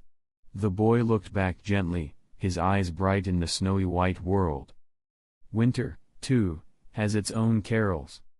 Today was December 25th, the third day since I woke up. I hadn't slept well these past few days, maybe because I'd been unconscious too long and never truly rested. A heavy snow had fallen overnight, and the world was sparkling white when I woke, snow piled high on the ground, tree trunks, rooftops, like heaps of fluffy white truffles. Kurapika was outside sweeping snow. His cheeks and nose were red from the cold. When I saw him leave, I quickly pulled on my thickest clothes and ran outside. As I stepped into the snow, my shoes squeaked, sounding like laughter from an elf. The seasons had shifted while I slept, yet the peace of it felt almost unreal. I had spoken with Illumi a few days ago. When he answered the phone, his voice held a trace of surprise. "You finally woke up." I answered quickly. There was so much I wanted to say and ask. Countless thoughts came at once, but I didn't know where to begin. Illumi fell silent for a moment, then said in his usual calm tone, "Hisaka and I were very worried about you." Imagining Illumi saying worried with his usual blank expression made me chuckle. "I'm sorry for making you and Hisaka worry. And thank you for saving me that day." As we talked, Illumi confirmed that it had been him who called Kurapika that night using the villa's landline. He'd called to instruct him not to reveal that I was still alive. I hadn't needed to guess, it was obviously him. I didn't understand why Illumi had been nearby that night, but he didn't hide anything and answered my questions directly. "I have some bad news," Illumi said over the line. "We don't know everything yet, but one thing is certain, your ability has been exposed." "What?" I gasped, remembering how my throat was slashed the moment I made my wish. "So they cut my throat to stop me from speaking, to keep me from activating my ability?" "I'm afraid so." "But why kill me outright? If they wanted my ability, shouldn't they have captured me alive?" "I investigated those people's identities," Illumi continued. "They were from an organization that opposes the Zoldyck family. I believe they attacked you to draw me out. What surprised me is how they got information about your ability so quickly. Amber, Hisaka and I never told anyone, so I have to ask you." His voice sharpened, chilling even through the phone. "Is the boy with you now really trustworthy?"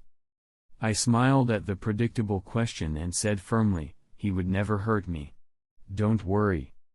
"Really?" he said, pausing. Then his tone returned to normal, though gentler than usual. "Still," he added, "don't trust others too easily. Kurapika can't read and doesn't know about my ability.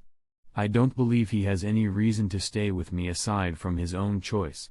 So the only ones who know the details are Hisaka and Illumi, and I trust them. That means someone else exposed me, or I accidentally let something slip. More importantly," I continued, "if they knew my ability, wouldn't using me to find you be smarter than killing me?" "Hisaka and I thought about that," Illumi replied calmly, as if anticipating my question. "We believe they know you're a Nen user and that your ability activates when you speak. But they don't know the full mechanics or effects, so they saw no reason to keep you alive." "I see," I murmured. "So I'm still relatively safe?" "Yes. But remain cautious. We don't yet know how they got that intel." Aside from this, the mission we were supposed to take in October had been delayed by my coma. Illumi said nothing could be done, it was an emergency no one expected. He told me to rest, then take the hunter license test. The mission would come after. I also asked him about what Kurapika said, about my body losing warmth during the coma. He replied matter-of-factly, "I know. I first noticed it when you used your ability to heal your fracture. For 3 days, your body lacked every vital sign but breath and heartbeat. No calorie consumption, no need for food. Your body reverted to its state before you learned Nen. No reactions to stimuli, it was like you paused time for yourself, staying barely alive. Eh? I was stunned. I'd had no idea my coma brought on such a bizarre condition. So you didn't know? He asked. No. But now that you mention it, I really did seem like someone hanging by a thread, refusing to die. You just can't die on your own, Illumi said. After some idle chatter, he told me that now that I'd woken up, I didn't need to worry so much. Though I'd nearly died, I still had the strength to survive. My biggest flaw was inexperience, my combat instincts still lacked polish. Also, the eagle that visits daily is from the Zoldyck family. From the moment I fell unconscious, Illumi had it bring me flowers daily, only to stop once I woke and left the villa. But delivering flowers wasn't the main goal. It was surveillance, to track my condition in real time, know the moment I awoke, and spot any anomalies around the villa. And according to Illumi, Hisaka had also been active in this city recently, in case Kurapika couldn't handle something on his own and I ended up in danger. So in the end, they'd only left for a little over a month, and I'd drawn them both right back again. Along with gratitude, guilt swelled in my chest. I apologized again. Illumi responded calmly, "Don't worry. You didn't cause us much trouble. Hisaka wouldn't stay idle in one place for long. I've had to come up with ways to keep him entertained these past 3 months." "Entertained?" I repeated, confused. "Nothing serious. He just used some tricks to lure the apples he had his eye on to this city," Illumi said. "He had a lot of fun over the past 3 months." I see," I said awkwardly, silently thinking, those two really haven't changed a bit. Quick cult mandatory break time so the gods doesn't get mad. Stretch a little, drink some water, touch some grass after this if possible, and let's keep going. Chapter 44. If calculated by the calendar of the original world, today is Christmas. But when I asked Kurapika, he said there's no such holiday in this world. When I thought about saying goodbye to Christmas trees, festive food, and presents this year, I felt a little lost. Kurapika asked curiously what kind of holiday Christmas was.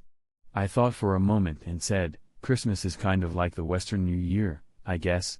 Remember I told you my country is in the East. So technically speaking, Christmas isn't our traditional holiday, it's not that important whether we celebrate it or not. If anything, people usually put up a tree at home and decorate it with shiny ornaments. Aside from that, it's like New Year's, everyone gets together and gives each other gifts. Kids hang socks at the head of the bed before sleeping, and during the night an old man with a sleigh and reindeer sneaks into the house through the chimney and stuffs presents into those socks." "An old man? Why does he give presents to children?" Kurapika asked, puzzled. "Because kids are cuter." Of course I rested my chin on my hand and smiled. "The old man is called Santa Claus. Obedient children get presents from him on Christmas Day." There's an unused fireplace in Illumi's house. I'd only ever seen such things in books or on TV. The most memorable scene I'd seen was in Tom and Jerry, when Tom slept beside the fireplace. Now I finally got to see the real thing. Since it's winter, of course I had to make full use of it. Yesterday I pushed Kurapika to go buy firewood. We didn't really know what kind of wood to get or where to find it. I wanted to go myself, but Kurapika refused, saying I hadn't recovered yet and shouldn't be wandering around. I had no choice but to stay home and wait. I didn't expect to wait nearly the entire day. When he finally returned in the evening, dusty and worn out, he was dragging behind him an entire tree, like it had just been chopped down. The trunk was too large to fit through the gate. I froze and stared at Kurapika for 30 seconds. "What is going on?" Ahem. He rubbed his nose sheepishly and tried to act serious. I figured that lighting the fireplace would be like the way people in my village used to cook. We used to cut our own wood. And I didn't know where to buy any. So you cut down a whole tree? Yep, that's right. Where did you cut it? Up the hill behind the house? With what tool? The axe in the warehouse. And the axe? I chopped the tree and tossed the axe. You dragged the tree all the way back by yourself? Yes, Kurapika said. But before we continue this conversation, can you help me drag it inside first? While I probably have the strength to chop down a tree barehanded, I'd never actually do it. Luckily, we found another axe in the warehouse. Kurapika worked hard to deal with the tree, and finally we had materials for a fire. Orange flames crackled in the fireplace. The burning wood made soft popping sounds. Kurapika and I sat wrapped in blankets, each holding a cup of steaming milk tea, seated on the carpet near the stove for warmth. The rich aroma of tea drifted from our porcelain cups. The warm firelight danced across Kurapika's delicate features, flickering on his golden hair, turning it the same hue as the flame. I tucked my chin down. This lazy warmth made me sleepy. 3 days ago when I woke up, Kurapika asked what I had been hiding from him, but I still couldn't tell him about my Nen ability. I wasn't afraid he'd turn on me, because I knew he wasn't that kind of person.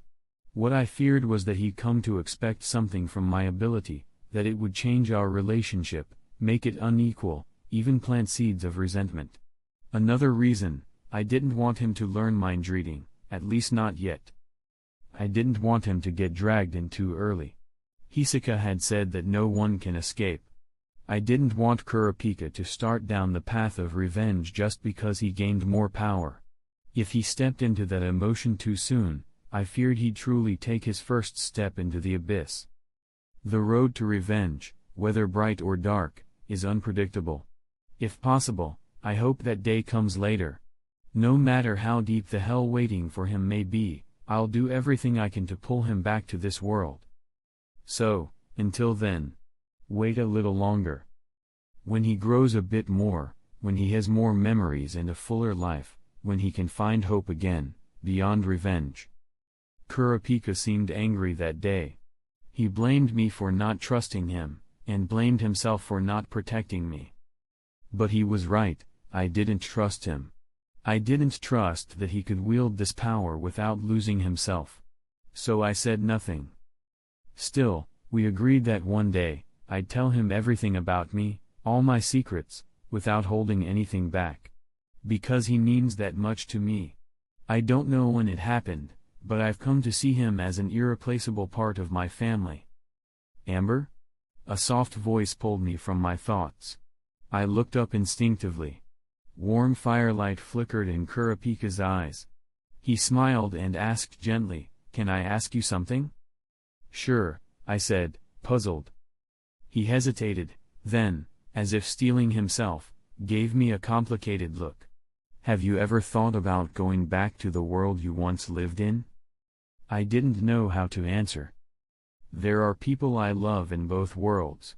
I hesitate and wonder, but I truly don't have an answer, because it's a question with no right choice. No matter which I leave, the pain of separation remains. I'm sorry. I shouldn't have asked. He interrupted himself, sensing my hesitation. Sometimes, he's so considerate it hurts. I won't go back, I said, reaching out to stroke his head. I can't, and I won't, because I still have to take care of you. He set down his cup, pushed my hand away, and lowered his face into the shadows so I couldn't see his expression. I heard him mutter, "Don't always say you're taking care of me. I'm not a child." "All right then, Mr. Kurapika, 12 years old," I said with a helpless smile. "Don't add the 12-year-old part on purpose. You're only 10. I couldn't help bursting into laughter. Then he pulled out a small paper bag from behind his back, who knows how long he'd been hiding it, and handed it to me, saying it was a Christmas present. I took it in surprise. Inside was a long blue skirt, neatly stitched by hand. From the design, it was clearly a Korta tribe outfit made by Kurapika himself. He explained, "I noticed you seemed interested in my clothes. So while you were unconscious, I made one for you. I know it might be presumptuous. I don't know if you'll like it." "Of course I like it." I hugged the clothes tightly, eyes sparkling. "Thank you, Kurapika. Now we can wear matching outfits when we go out. Everyone will think we're super close, like a family outfit." "Then what kind of relationship do we have?" he asked. I thought carefully. "We're like siblings, after all. But if I say we're siblings, you'll have the upper hand. And calling you brother feels awkward." "I've already told you, I won't acknowledge you as my sister," he shot back indignantly. In the end, we didn't reach a conclusion. We talked about the incident 3 months ago. Kurapika said that after that night, for safety, he inspected the villa thoroughly. He found a total of 8 corpses, 6 from our battle, 1 in the warehouse, and 1 in the garden. All had nails driven through their heads, with little blood. But that night, he didn't have time to deal with them. His focus was entirely on my healed wounds, and the fact that I wouldn't wake up, no matter how he called out. That night, he received a call from Illumi, who explained the situation briefly. The next day, all the bodies were gone. A housekeeping company arrived that day to clean and repair, replacing windows, fixing locks, clearing broken glass, and bringing in a new coffee table. Kurapika knew it was all handled by my unseen friend, but he still didn't know who that friend was. We sat talking for a long time, so long I don't remember when I curled up on the carpet and fell asleep. I woke groggily the next morning. It was just dawn. The world outside was still shrouded in mist. The light gray-blue sky held wisps of clouds. The fireplace had gone cold. Kurapika lay beside me, curled up and breathing lightly. Faint stars lingered in the sky before sunrise. Hearing me stir, Kurapika woke up. He's always been a light sleeper. He sat up groggily, rubbing his eyes. His hair was sticking up in places. "Morning. I didn't expect to fall asleep here. That fireplace really is hypnotic." His voice was hoarse from sleep. "Good morning," I greeted with a smile. "You're up early. It's not even fully light yet." "Kurapika," I said suddenly, "in another world, there was a poet named Shakespeare who once wrote something like this." "Huh?" He blinked at the sudden mention. I gazed out the window toward the pale horizon. He wrote, "No matter how long the night, the day will always come. There's no need to give up too soon or despair too deeply. Every long night eventually breaks into dawn. Even the polar night gives way to polar day. Every sunrise brings endless possibilities. We still have a long road ahead." Chapter 45-.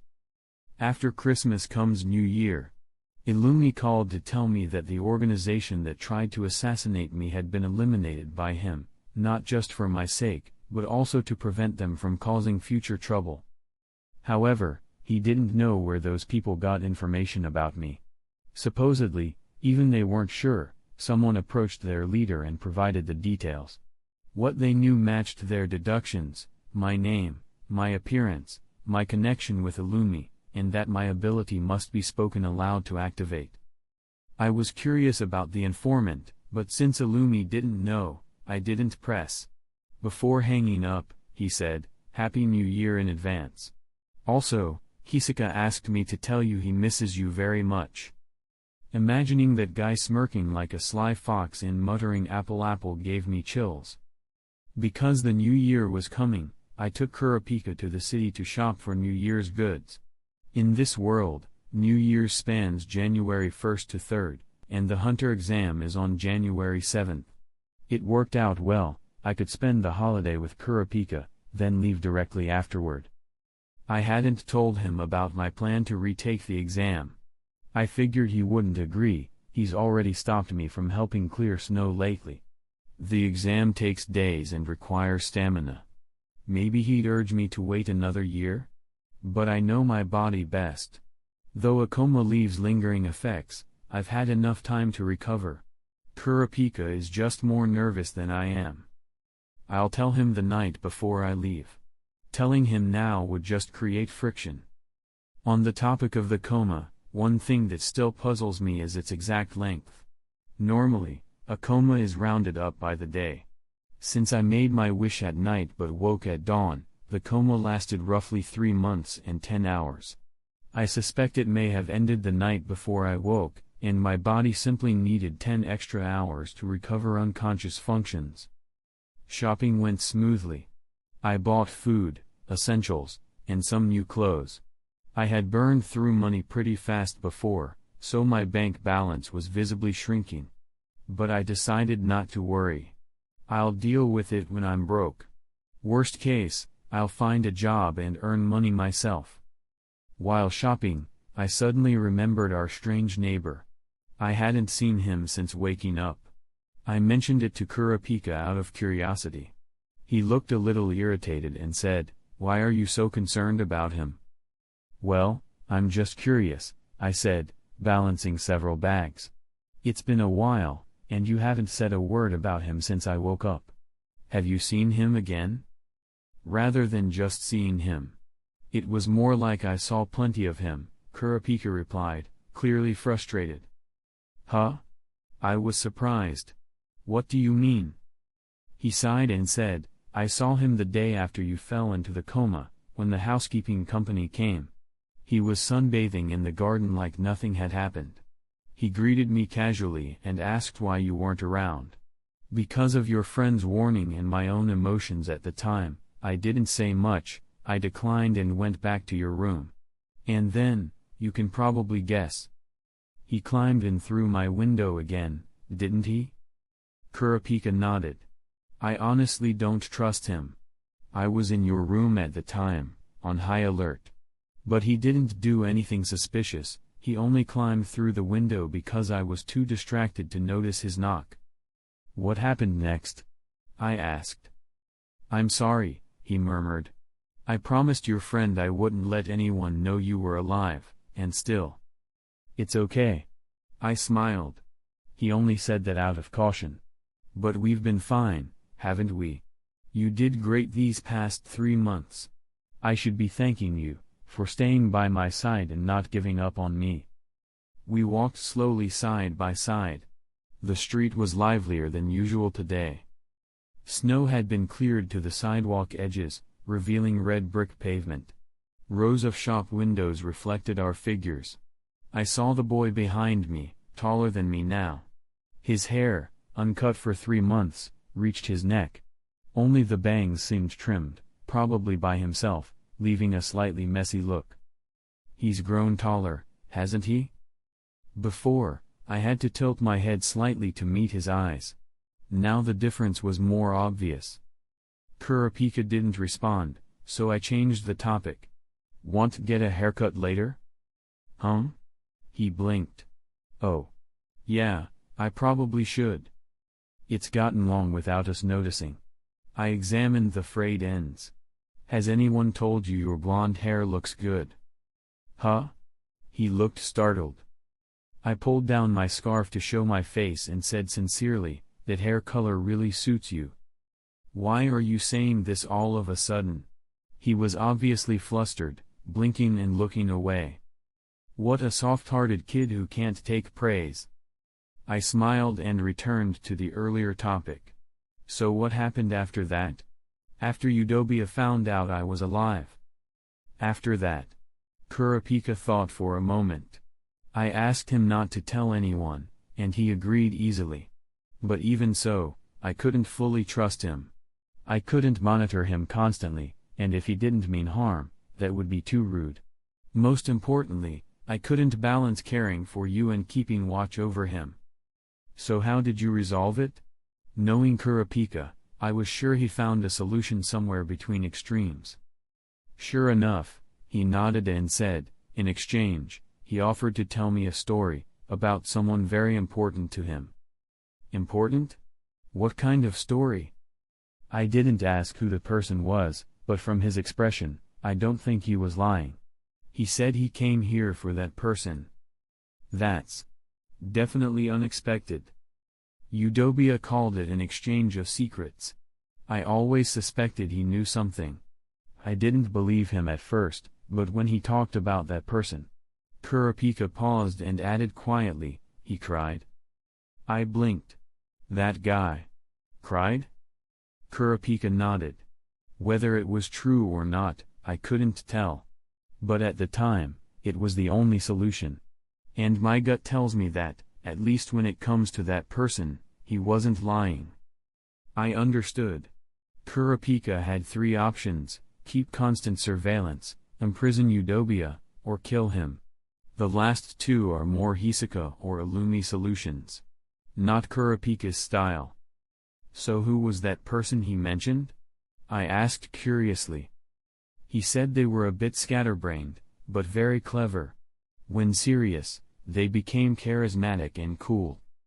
The more he described them, the more confused I became. That eccentric guy had someone he treasured that much?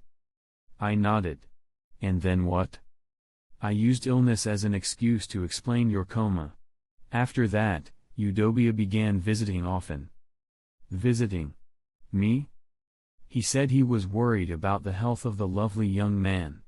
He'd drop by from time to time, always bringing food, mostly apples, oranges, things like that, Kurapika said calmly. But since you woke up, he hasn't shown up again. Maybe he's busy. I was surprised that they had grown so close. That weirdo hadn't done anything outrageous during that time either. Snowflakes began falling again. The sky was pale, its depth unclear. The drifting white crystals reflected sunlight like silver pearls and powdered sugar. Am I useless? Kurapika murmured. His breath misted through his scarf, frosting his lashes and bangs with white. He lowered his eyes, long lashes made heavier by snow. His tone and gaze wavered. If I'd been stronger. Maybe you and the Korta clan. That's not something I expected Kurapika to say. I leaned close to meet his eyes. I always thought you were kind of arrogant. Was I wrong? Arrogant? That's a new one. Yeah, I said seriously, lowering my gaze. You're stubborn. When we first met, you were strangely rigid. Super smart, but not always calm. And, you cry a lot. He froze, staring. Snowflakes drifted in the space between us. I held his gaze. Why would you blame yourself? This isn't your fault. I don't agree with victim blaming. Maybe it's guilt, he whispered. The guilt of being powerless. No. That's not it. I shook my head. Do you think everything happened because you couldn't fight off people trying to hurt us? I frowned. Honestly. I think pain is a necessary part of growing up. We all go through things we can't undo. The bloody truth will be revealed to us whether we're ready or not. The past can't be changed. But what's truly terrifying is getting stuck in it. You'll grow, Kurapika. I believe that one day, you'll be stronger than me. You'll protect me and change the situation. Because even though life is full of pain and powerlessness, you've never stopped trying. You never gave up, right? He looked like he wanted to say more, but I gasped, cutting him off. Oh my gosh. Kurapika, look. I rushed to a shop window. Inside, framed by icicles, a pair of beautiful ruby earrings sat on display. The deep red sparkled like Kurapika's eyes, like living souls in a frozen world. I pressed my hands to the glass and exclaimed, they're gorgeous, just like your eyes. Let's go look inside. Kurapika let me drag him into the jewelry store. Up close, the earrings felt like destiny. They were expensive, but I didn't hesitate. The ruby gems dangled from delicate silver chains, swaying against my hair. I bought them and wore them immediately. You really like them. They weren't cheap, but you didn't hesitate, Kurapika said afterward. Of course. I grinned, skipping as we walked. What girl doesn't love gems? And don't you think they're beautiful? They have some kind of magical allure. They do suit you very well, Kurapika said, smiling. Chapter 46 The new year passed smoothly and peacefully. A few days ago, I took Kurapika to get a haircut. My hair looked exactly the same as it had 3 months ago, not a bit longer. The pair of earrings I'd bought as a New Year's gift for myself. I wear them every day, even at home. I can't bear to take them off. To thank my new neighbor for looking after Kurapika during my coma, I visited him a few days ago with gifts. He still spoke in his usual roundabout way, but the atmosphere between us felt far less awkward than before. I measured Kurapika's height recently. He's already 1.57 meters tall. Meanwhile, I'm stuck at a pitiful 1.35 meters. I haven't grown a centimeter since arriving in this world. Sometimes I feel a little disheartened. Will this body stay frozen like this forever? Kurapika kindly reassured me, saying I was still young and hadn't reached my growth stage yet, and I'd start growing once I caught up to him. I thought this little brat was teasing me, so I grabbed him and gave him a good beating. During Lunar New Year, there was always a small plate of oranges on the coffee table. Kurapika and I would compete to see who could peel them faster, who found fewer seeds. Sometimes, when I split one in half, one side would be sweet while the other was sour. As the hunter exam approached, Hisaka even called me to explain how to find the exam site. It took me a while to find the right words, but I finally told Kurapika, tactfully, about my decision, the day before I was set to leave. As expected, he objected. I tried my best to persuade him, that I'd stay safe, that I wouldn't cause trouble, that I'd run if I couldn't win a fight. I explained that passing the exam could help us uncover the criminal's identity and improve our living conditions, easing our financial worries. At last, he reluctantly agreed. Even so, Kurapika insisted on coming with me. I firmly refused and explained why. First, he hadn't registered, so he couldn't participate even if he went. Second, even if he did tag along, without knowing the exam's format or location, there wasn't much he could do. After thinking it over, he admitted I had a point. So it was decided, I would go alone, and Kurapika would stay home to watch the house. I knew he was just worried. After all, he'd once watched me nearly die before his eyes. Of course he'd be cautious. Before I left, I hugged him and looked him in the eyes. I hope you believe me, I said. I'll pass the exam and come back safe. He looked at me, emotions flickering in his eyes, then exhaled softly. I'll wait for you, he said. And so, the girl set off on her journey, backpack in hand, without hesitation. Ahem. It does feel a bit reversed, doesn't it? Isn't it usually the boy who goes out to explore the world, while the girl stays home and waits for him to return triumphantly? Truthfully, I'm just as worried as Kurapika is, about both of us. Since arriving in this world, I haven't really left this city. I never expected my first real journey would be to take an exam. The phrase hunter exam alone makes me uneasy. It brings back flashbacks of compulsory school testing, endless practice sheets, mock exams, finals. Aside from directions, Hisaka didn't tell me anything else about the exam. Still, I've lived here for nearly half a year, even if I slept through 3 months, and I've heard whispers. Things like, the passing rate for newcomers is once every 3 years, and you can actually die. That doesn't sound like a simple written test. But I have no clue what the actual exam is like. I'm also worried about Kurapika. Though the assassins were dealt with, the person who leaked my information still hasn't been found. Who's to say another attacker won't show up? Can Kurapika handle things alone? He's talented, no doubt, with great potential, but he's still young, untrained, and lacks combat experience. Hisaka said he wouldn't leave the city anytime soon, so I asked him to keep an eye on Kurapika. He agreed easily, But I can't shake the feeling that he might forget. And even if he doesn't, we're still in different parts of the city, far-off help is no use in a crisis. So I turned to Eudobia again. I don't trust him entirely, given how he talks in riddles, but my gut tells me he's strong. When he opened the door, he greeted me with surprise. "Oh, you finally woke up." Then he invited me in for tea. I accepted. Once inside, I briefly explained the situation. He smiled and agreed without hesitation.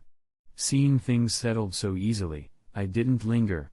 After thanking him, I turned to leave, only for him to stop me with a gentle, "Be careful on your way." Given his track record, his sudden kind words felt like a death flag. But what else could I do? On one hand, I've been spending money like water and might end up penniless. On the other, I want to help Kurapika find the culprit behind his clan's massacre, and I've already registered. I have to take this exam. Even if it's a flag, I'll bite down and charge forward.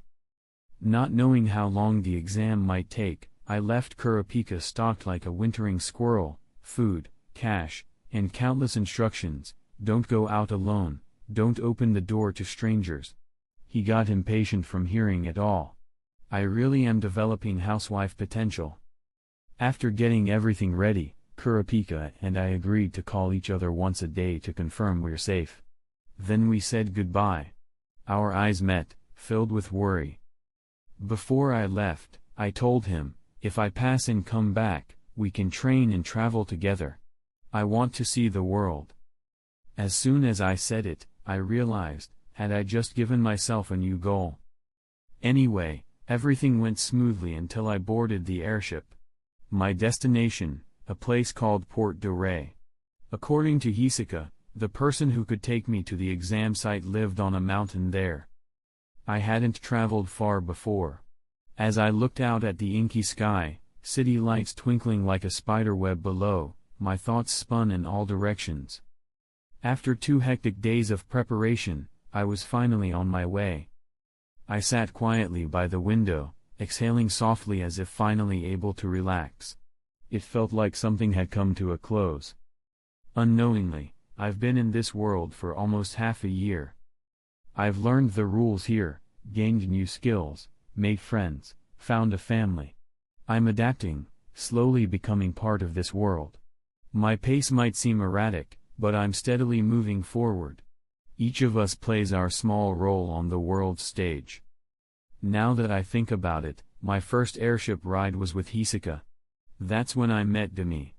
I wonder how she's doing now. The memory of the 3 of us playing cards still feels so fresh. But now the room is silent. The past feels near, yet far, like a dream fading away. Still, because we once crossed paths here, I couldn't help hoping. But the more you long for something improbable, the less likely it is to happen. The journey was calm. I didn't meet anyone new. The only contact I had was Kurapika calling in the evening. Listening to the boy's sweet, youthful voice on the other end of the line, I suddenly felt that it wouldn't be so bad. If this journey continued peacefully, just like this. Chapter 47 The spacecraft took 3 days and 3 nights to reach a place called Port de Rey. Seeing the lush greenery here, so different from where I started, I realized I might have crossed into the southern hemisphere. If I'm not mistaken, this place should be in the southern hemisphere, snow in the north during January, midsummer here. Or perhaps it's near the equator, where it's green year-round. Thankfully, Amber packed a set of summer clothes before leaving. This is a small island and port town, modest in appearance. At its center stands a low green mountain with a tall tree on top. It was easy to guess that was the place Hisaka mentioned. After landing, I had a simple lunch and rested for a bit before heading up the mountain. Taking the main road would have been unrealistic. Now I understand why Hisaka liked to take me flying between floors. No need to follow the terrain. As long as you know where you're going, just move in a straight line. I avoided the path, lightly leaping onto a tree branch at the mountain's base, then began heading directly toward the summit. My fear of jumping had long since vanished during training. I'd worked hard on dodging, it was far better than taking a hit. It took about 20 minutes to reach the summit with no issues. Not even a squirrel in sight. It was only afternoon, and the breeze carried the refreshing scent of mountain flora. At the summit stood a simple but distinct cabin. I wondered if this was the home of the person Hisaka mentioned. I approached the door, straightened my clothes, adjusted my bag straps, and knocked. "Is anyone there?" I called softly. There was no response. Everything was quiet. I knocked again, but still no answer. I had no choice but to open the door and step inside. "Excuse me, I'm coming in." "Eh?" As the door creaked open, the scene inside froze me in place. A creature that looked like a weasel squatted on the floor, smirking at me. Beneath it lay a girl with facial tattoos, seriously injured and barely breathing. What is this? An orc? A monster? I stared at the strange creature, confused. It stared back. We locked eyes for a long while, until it suddenly spoke, breaking the awkward silence. "Why didn't you react when you saw me?" I was shocked. It looked like a weasel, and it could talk. "Hey, don't look so obviously surprised just because I'm speaking," it snapped. I opened my mouth but couldn't form a sentence, still in disbelief. "Geez. You look like a clever little girl. Don't you understand what's going on here? Do you see this girl? She'll die if you don't save her. And I'm the murderer, got it?" the creature said, gesturing wildly. I took a deep breath. I reminded myself, this is another world. I should expect strange creatures. So I decided to stay calm and have a proper conversation. This was the first talking animal I'd met, after all, I couldn't help but be curious. "Hello, Mr. Weasel." I greeted brightly. "Would you mind letting the girl go first? I'll take her for treatment. You stay here and we can chat afterward." "Who's a weasel?" "I'm a monster." "A monster? Call me a weasel again and I'll eat you down to the bones." "What? But you look just like one. Do weasels have ears this long? And shouldn't your focus be somewhere else right now?" "Oh. Right. I should get the girl to a doctor," I agreed, sighing. "So much effort to get up here, and now I have to go back down." I knelt beside the girl to check her injuries. Huang, wait, I mean, Mr. Fox? Is there a hospital at the bottom of the mountain?" That seemed to be his breaking point. He jumped in front of the girl and glared at me. "You clearly underestimated me. Time to teach you a lesson." Underestimated? My heart skipped. Hadn't almost dying been tragic enough? What more was there to endure? A wave of irritation surged within me. The fox lunged, claws sharp and fast. But compared to Alumi's mind needles, this was slow motion. I read his trajectory and, without holding back, punched him full force in the head.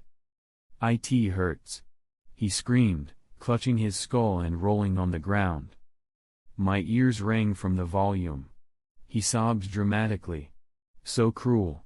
You look so polite, but you treated an animal this way." "Sorry, didn't control my strength well," I replied, rubbing my wrist with zero sincerity. But this guy was tough. A normal person would have been knocked out. As I stood pondering, I suddenly sensed a faint presence behind me. I dodged instinctively and grabbed the neck of the attacker. My hand landed on fur. I'd caught another fox. The one on the ground stopped crying and stared at me blankly. "I caught it by accident," I said, scratching my head and sticking out my tongue. Within 5 minutes, both foxes surrendered.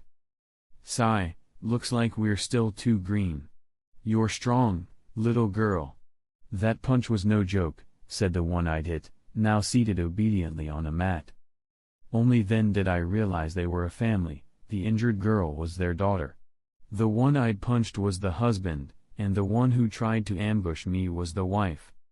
"I had another son," said Mr. Fox, "but he's been busy with all the hunter exam applicants. He went to escort one and hasn't returned yet." "So, Mr. Fox, you're actually the one taking me to the hunter exam site?" I asked. "We're not foxes," muttered the other monster. "But yes, we're guides. The exam location changes each year. It's hard for applicants to find, so our job is to lead qualified ones there." Honestly, I couldn't tell them apart, but I'd bandaged the one I punched, so that helped. Hearing this, I blinked. "So you're neither a weasel nor a fox. Could you be a civet?" "Ahem," said the bandaged one, coughing awkwardly. "Actually, we're monsters. Specifically, fierce foxes." "Fierce fox? What a weird name." "Let's skip that," the two monsters said quickly, clearly unnerved. "Anyway, let's get going or you'll be late." "But the exam starts tomorrow." "How can I be late?" "Because the route is long." I was taken away before I could respond. Mr. Fox spread his large bat-like wings and soared into the sky with me. "So you guys can fly?" "Of course. We're monsters." "Are there many monsters in this world?" "I haven't seen many. But probably in other places." "What exactly is a monster?" A magical beast. Or a more advanced creature than normal animals." "So strange creatures like you exist in this world?" "Please don't call us strange. Besides flying, what else can you do?" "We fierce foxes are very close to humans. We can speak human language, and we can shapeshift into anyone we imagine." "Cool. Do other monsters do that too?" "As far as I know, we're the only ones that can talk and transform."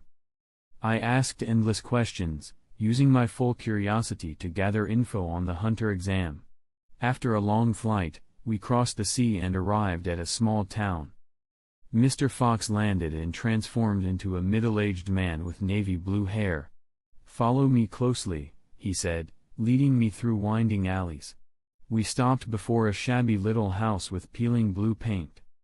"This is the entrance to the first hunter exam site," he said, pointing to the wooden door.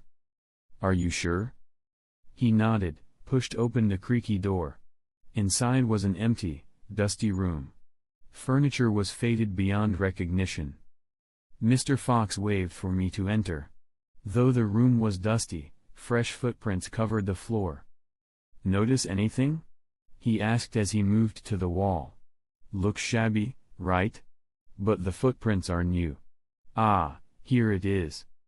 He pressed something, and part of the wall slid open to reveal a narrow passage. "Keep walking straight. It takes an hour for most people, but you'll make it in 20 minutes. I won't escort you the rest of the way." Just as I turned to thank him, a voice called out behind me. "Haha, looks like I found the right place." I spun around, instantly on guard, only to see a blonde, blue-eyed, baby-faced boy about a Lumi's age standing in the doorway, waving cheerfully.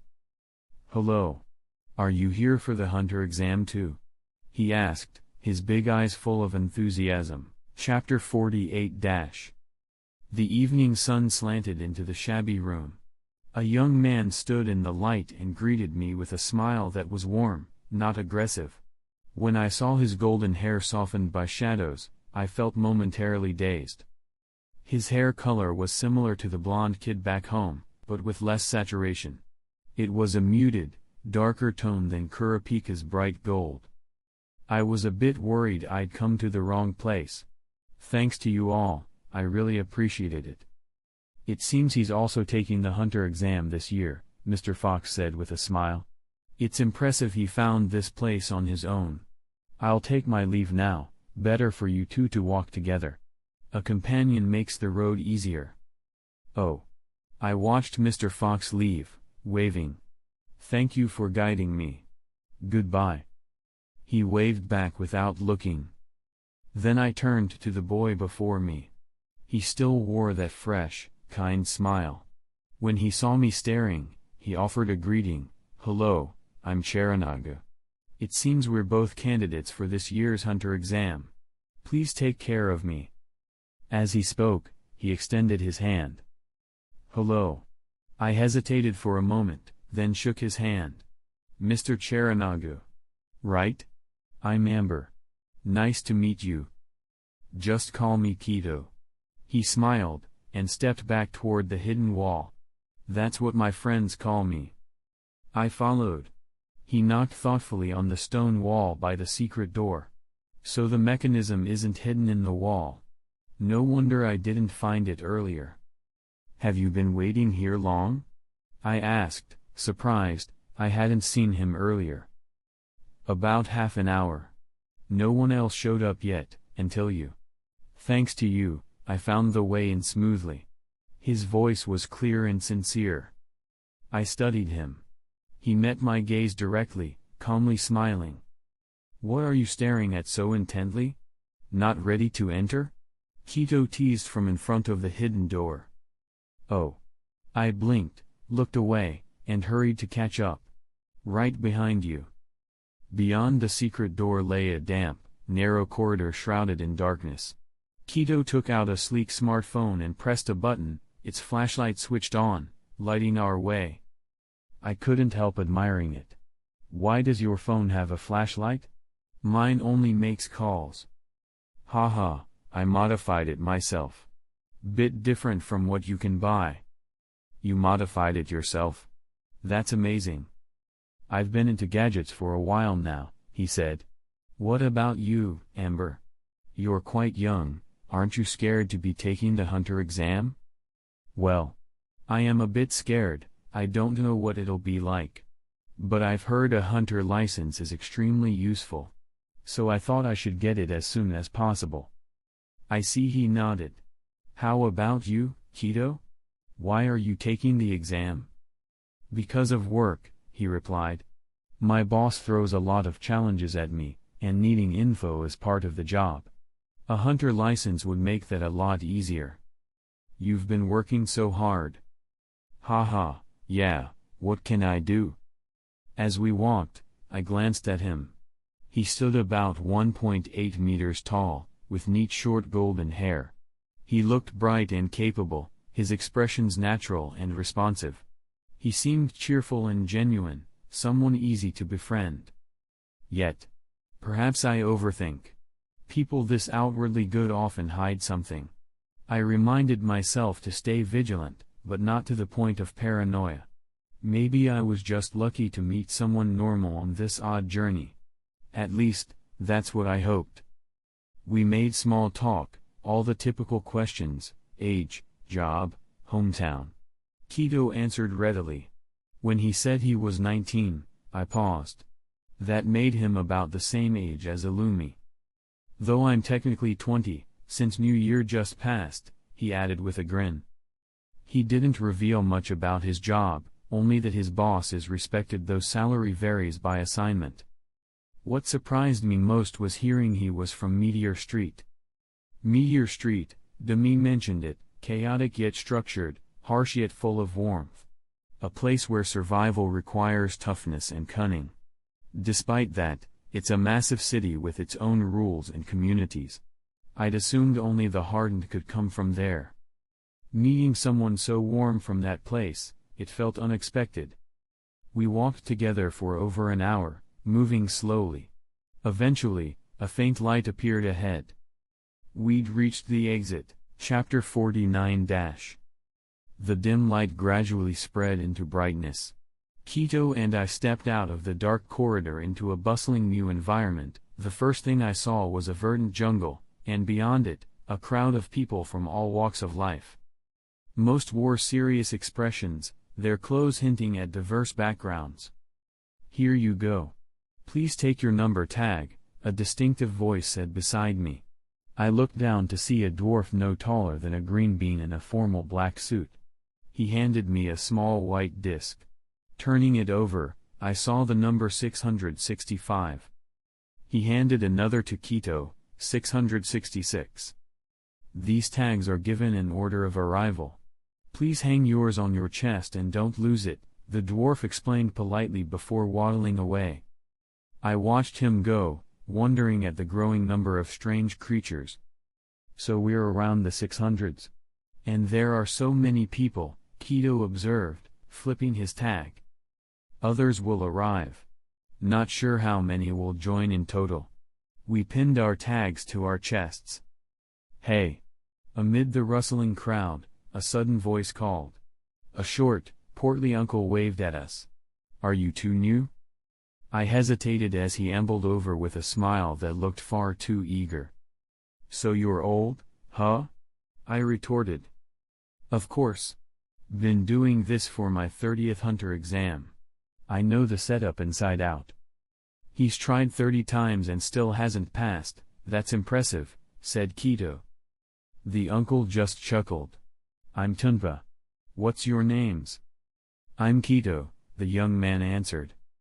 I looked him over then sighed. I'm Amber. Mr. Tunpa, Keto said politely, you must know a lot about this exam. Mind sharing? Sure thing, said Tunpa, pulling 2 juice bottles from his backpack and handing them over. Let's step aside and hydrate a bit. I eyed the drink in suspicion. Something about him felt off. Everyone around watched us with cold indifference, but Tunpa was the only one so friendly. Clearly, something was fishy. But Keto didn't seem to notice. Before I could warn him, he grabbed a bottle. Mr. Tunpa, maybe skip the drinks? Keto said with a smile. Attacking me is one thing, but you're offering drinks to a little girl under 10. That caused people nearby to snicker. Tunpa staggered back. Under 10? I snapped. I'll be 11 after Chinese New Year. Can't be sure. You hadn't opened the drink, Tunpa stammered. Keto kicked both bottles to the ground. Nice research before the exam. You're known as Rookie Killer Tunpa, right? Poison or laxative in these? Thought you'd fool the little girl, thanks for outing yourself. We've had a good chat, too. Tunpa glared at him, awkward. Oh, someone's calling me. I've gotta run. Good luck, kids. Ha ha ha. Exposed, he fled. The watchers dispersed. I sighed. Thanks. I wouldn't have known if you hadn't spoken up. No need for thanks, it's hardly a big deal, Keto grinned. But what's Rookie Killer Tunpa? I asked. He's infamous, takes the exam yearly, but just bullies newbies, Keto explained. Really strange. The exit from the hidden path opened into a sparse forest where people were gathered. Keto and I found a spot and waited quietly. What's the hunter exam like? How long will we wait? I asked, fiddling with grass. No idea, Keto shrugged. Everyone here looks fierce, particularly some big guys. I hope we don't have to fight each other, I said timidly. Never know, but I'm not great at fighting, he laughed. Keto sat casually, one leg propped up, playing with his phone. He smiled even at my anxiety. He's just naturally optimistic, I thought. But perhaps I was overly skeptical, years of training me to distrust strangers. Still, I reminded myself, better cautious than nearly dead. Glancing at his phone, I wondered if he had games like Snake or Box Puzzles. Chapter 50 – The setting sun dipped into the west, its last golden rays touching the treetops. A large black bird flapped its wings, disappearing into the darkening forest. Night fell, cloaking the sky in a star-studded canopy, moonless and vast. It seems we really have to wait until tomorrow to take the exam. I leaned against a sturdy tree, clutching my backpack and sighing. It's annoying, I can't sleep here. I'll be completely exhausted for tomorrow's exam. Keto was fiddling with his little devil phone, sending a message. There are more insects and possibly wild animals at night. It's not safe to sleep here, he said, lowering the phone. How about this, little Amber, you sleep while I keep watch? The faint starlight outlined his face. In the dim evening, his green eyes glinted like a cat's in the darkness. I stared at him for a moment, then shook my head. Let's not do that, it's too much of a burden on you, I said. But if you want to sleep, I can watch instead. I'll do my best not to pass out. It touched me that he offered, yet I couldn't ignore that I didn't fully trust him, partly why I refused. Understanding my hesitation, Keto nodded and sat quietly with folded arms. The chirping insects felt endless. I nestled in but dared not fall asleep. I drifted in and out of doze all night, fully awake before dawn. Morning light filtered milky and pale through the misty woods. I rubbed my eyes, adjusting to the dim dawn. "Good morning, little Amber, didn't expect you to wake so early." Keto's gentle voice brought me back. I yawned and waved at him. "Morning. Hey, what's this?" A gentle breeze brushed against my cheek, and I felt a soft item sliding across me. Looking down, I realized I was wrapped in a thin jacket, the same one Keto had worn the night before. I looked up at him in surprise. "When did you cover me with this?" "Huh?" He met my gaze. "After you fell asleep last night. The woods were cold and damp, I didn't want you catching a chill." I stared, my mind reeling. I was asleep, and he had covered me with his jacket without waking me. Even accounting for my reduced reaction time after the coma, how could I not feel the fabric draped across me? Subconscious trust? Or was he more than I thought? "Thank you," I said, grabbing the hem and looking at him seriously before quickly adding, "Could it be that, Keto, you really like kids?" "Huh?" He looked surprised. "It's not that, I don't especially like or dislike kids." "Why the question?" "Nothing. It's just, you're taking such good care of me, and it's overwhelming." Keto laughed softly. "You mean that? Honestly, there's no hidden motive. You're young but found the exam site, that's impressive. Anyone who can do that would catch my interest." I believed him. If someone else said that, I'd wonder about ulterior motives. But his calm, sincere tone made me trust him. I pulled out 2 chocolate bars from my backpack, kept one, and handed him the other. "Here, just in case you haven't eaten since last night. A thank you, for letting me borrow your jacket." "That's perfect timing. I was worried my empty stomach would affect the exam. I didn't expect you'd bring chocolate, it really helps." He smiled, clearly happy. His unguarded nature might disarm others, but not me. I still felt uneasy that he accepted my gift so casually. I doubt I'd do so easily. He unwrapped his chocolate and started eating while I simply watched. "Wondering why I ate your chocolate so readily?" he asked. "Huh?" I blinked, caught off guard. Laughing, he continued, "Actually, I didn't bring this up earlier, little Amber, I already knew you before today." "What?" My thoughts scattered. I straightened in surprise, on full alert. "What do you mean?" Keto grinned. "No need to panic, your friend asked me to look up some things before. I think you have a mission after the Hunter exam, right? I was researching info linked to it, so Illumi mentioned you to me." "The person you mean is Illumi?" I asked carefully. "Yes. He told me you're an exceptionally interesting girl, and joked that if you were born into the Zoldyck family, he'd adopt you as his sister." The sun rose over distant mountains, painting Keto with golden light. His golden hair and fair features gleamed, like a living painting. I paused. Then, smiling softly, I said, "That doesn't sound like something Illumi would actually say."